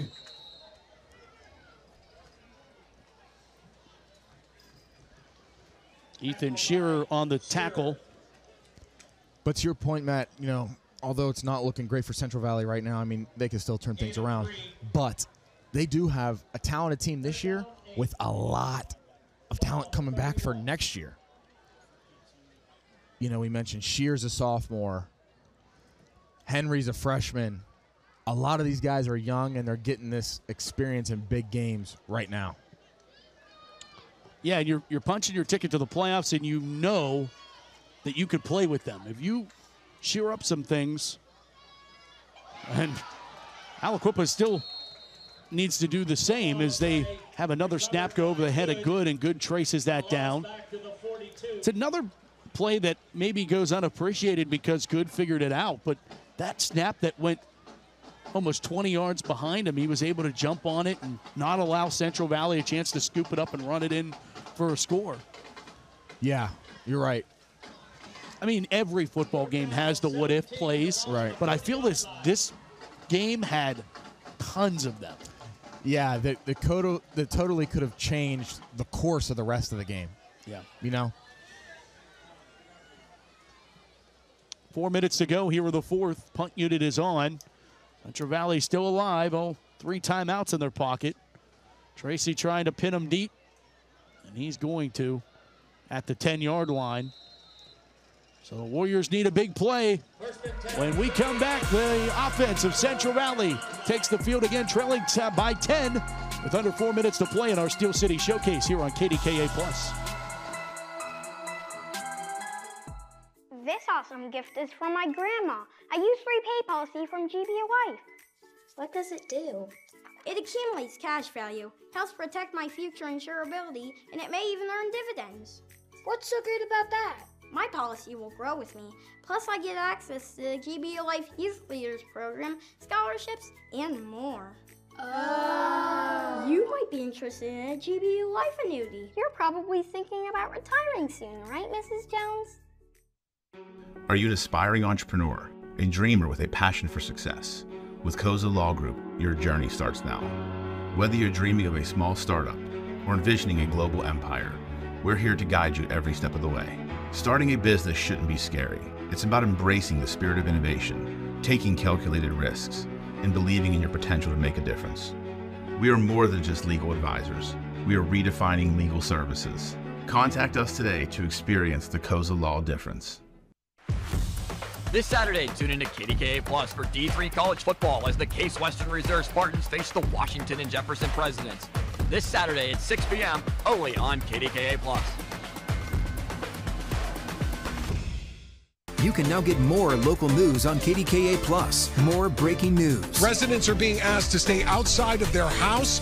More community stories. More weather. A couple of funnel clouds were spotted. Weekdays at 12:30 on KDKA Plus. Striking up a tune here at Central Valley. Central Valley Marching Band trying to play the Warriors back into this one. 27-17 with just under 4 minutes to play. Warriors have 90 yards to go to open this drive.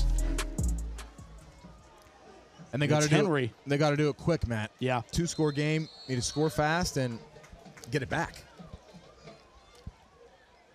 24, Jets Henry, the ball carrier. And with the horses that Aliquippa has, I don't like the odds of giving Aliquippa the ball back and relying on your defense to get a 3 and out. So I think you got to score fast, onside kick. On 2nd down and 3, it's back to Henry, and Henry. Oh, actually, they give it off to Brandon Singleton. Singleton's been the 3rd option of this running attack for Central Valley, and has done a nice job. Picks up a 1st down there, but the sense of urgency for the Warriors needs to pick up here with now 3 minutes to play. Yeah, I agree. I mean, I've been talking about it all night. Aliquippa's daring Central Valley to throw the ball downfield with these one-on-one matchups outside. Oh, here we go. Rutherford's going to do it. Jump ball, and it is incomplete. Trying to go for Ahmed. Great coverage by Arison Walker coming over to help out DeMarcus Walker.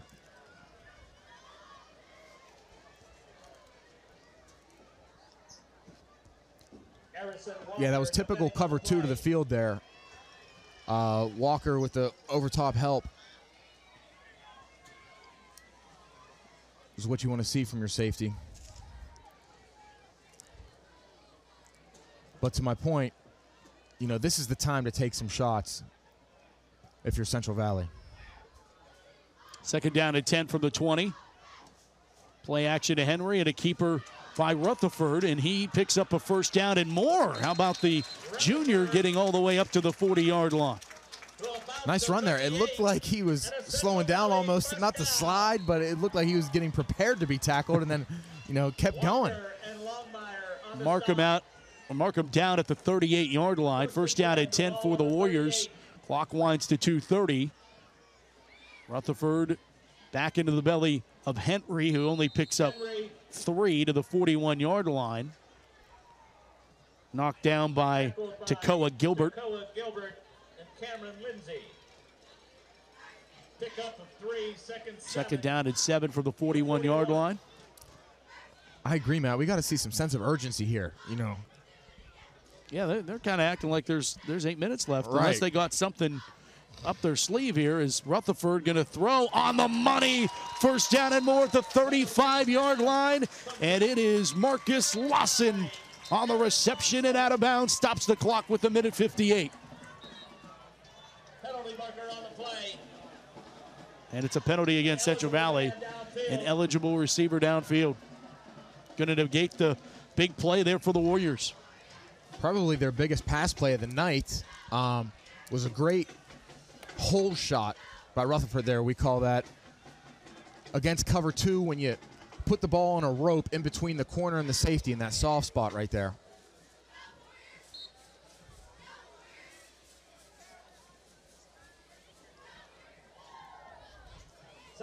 So it makes it 2nd down and 12 now. You would have the ball at the 36 of Aliquippa. Instead of you have it at your own 36 because of the penalty. Rutherford with some pressure and sacked. Sacked on the play, Clester Longmire Jr. Tackled by Jace Williams.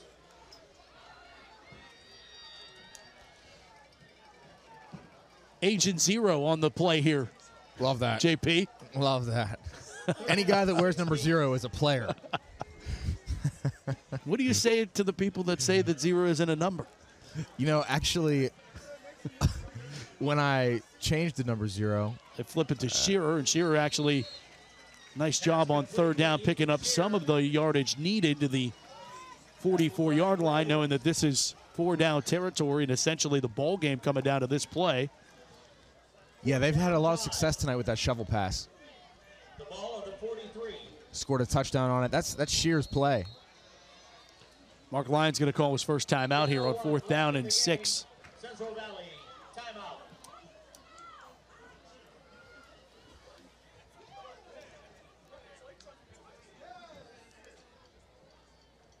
All right, time now for our Koza Law Group lineman of the game. Number 52 in your Aliquippa program, Justice Starks. Starts on both offensive and defensive lines for the Quipps. Congratulations, our Koza Law Group lineman of the game, Mr. Starks.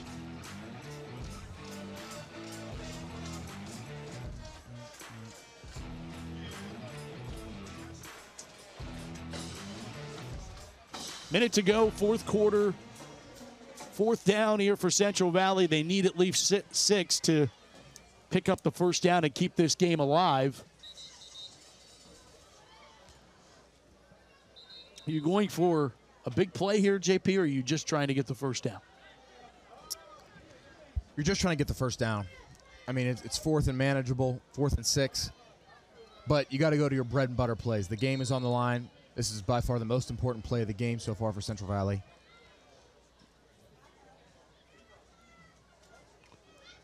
Play action, immediate pressure, throwing off his back foot, tipped and incomplete. It will be a turnover on downs, and Aliquippa is going to hang on and win their 38th conference championship. They're going to win their 4th in a row, and now they have the most conference championships in WPIAL history, passing Monessen. They were tied with the Greyhounds, with the Quipps, now with the most wins in WPIAL history, and now the most conference championships. They already have the most WPIAL titles with 20 of those. It's safe to say they are the best program in Western Pennsylvania high school football, JP.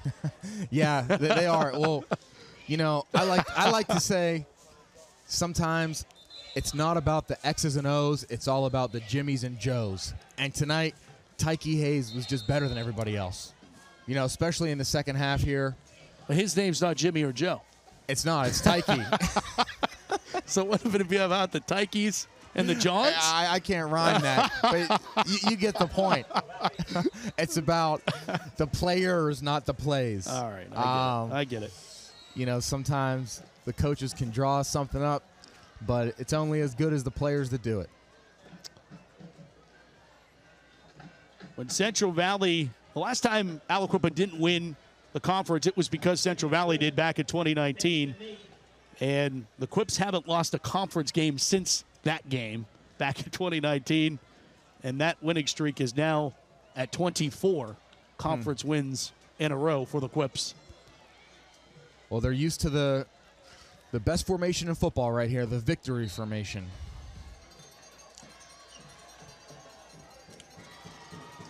There is going to be your final. Aliquippa, Parkway Conference champions, outright defeating Central Valley tonight, 27-17, a 10-point win for the Quipps. And as the story has been written, wouldn't be surprised, JP, if these two teams met for a 10th time somewhere along the way in the avenue to Acrisure Stadium. I hope they do, because for 3 quarters tonight, this was a great competitive game. You know, a roller coaster ride. Aliquippa just pulled away with it in the 4th quarter. But it would be another great chapter in this rivalry if they met in the playoffs where it mattered more. Second half highlights. How about Jance Henry? He's going to be fun to watch for another 3 years in Warrior Blue. Yeah, he doesn't play like a freshman. Very impressive. But the star. John Tracy broke it open in the second half with that 70-yard touchdown run. And Tyke Hayes was like, wait. I can do that too. I'm pretty talented here too. And moments later, Tyke Hayes on what was really a busted play, a fumbled snap. Hayes goes 73 yards to the house and puts an exclamation point on an Aliquippa victory and another Parkway Conference victory and championship for the Aliquippa Quipps. Most certainly the number 1 seed in the 4A postseason, when the brackets will come out tomorrow afternoon. Well, that was fun. That was fun. Couldn't ask for much more, Matt. Been a fun ride, JP. This season's been great. Great to have you back for the stretch run of this. As we're going to get a chance to talk with our player of the game. Susie Cole has Tyke Hayes. Tyke, unselfish. That is the word that head coach Mike Warfield used to describe you in the season that you had. How did that help you elevate your game in different ways that maybe you didn't expect? I think everybody, the word unselfish means everybody can't be picking and choosing. They got to do their job. That's what our defense do. And our linemen played unselfishly tonight. Let the linebackers flow and gave us a lot of stops that we needed. So it's all shout out to the linemen tonight. A perfect 9-0 mark for the 2023 campaign. What was the standard set at the beginning of this season to help this team reach this feat? Unselfish, exactly. Unselfish. We need to be unselfish and do what Coach Mike say, because he's going to lead us to the promised land every time. Ever since he's been here, we've been in state championship 3 times out of the 5 years he coached. You mentioned the state championships. However, the WPIAL playoffs are up first, so the work isn't done just yet. How does this tightly contested contest here tonight set you up for what you're going to face in the weeks to come? Central Valley is one of the best teams in the whole entire 4A, so us beating them sends a message to everybody. And we probably get a bye week. We're going to chill, watch film, whoever we play. We're going to prepare. Awesome job out there tonight, Tyke. Thank you. Matt? Tyke Hayes, our player of the game. Thank you so much, Susie. And there he is. Mike Warfield gets it done here tonight. The Aliquippa Quipps victorious and win the Parkway Conference Championship. Great words there from Tyke Hayes. And remember, thanks to these guys all year long. Great job to all the JRM production crew for an incredible job all season long. Really appreciate them and their hard work all season long. Appreciate you, brother, too, JP. Oh, thanks, Matt. I appreciate the invitation to join this, amazing production. It's been a true team effort, and it's been a great opportunity for everybody. So, thank you. Evan on the sidelines. Thanks to Susie Cole. Thanks to Hannah Mears earlier this year, helping us out on the sideline as well. Thanks to everyone who had a hand in bringing you high school football all season long. It takes a village. Really appreciate everybody tuning in. There we go. Thanks to the entire crew. Got like 10 of us back here. Yeah, it takes a village, as we said. All right, thanks so much for watching this presentation of the Steel City High School Football Showcase on KDKA+. Thanks to our producer, Jake Mislivchik, director Ryan Milan, and the entire JRM production crew. A-plus job all season long. For Johnny Patrician, Susie Cole, Carlo Zofko, Josh Taylor, Doran Dickerson, Rick Mancini, I'm Matt Fargo, saying thanks so much for watching. Aliquippa wins it by 10, 27-17 over Central Valley. Thank you for watching the Steel City High School Football Showcase presented by UPMC Sports Medicine this season, and we'll talk to you somewhere down the line. Good night, Pittsburgh.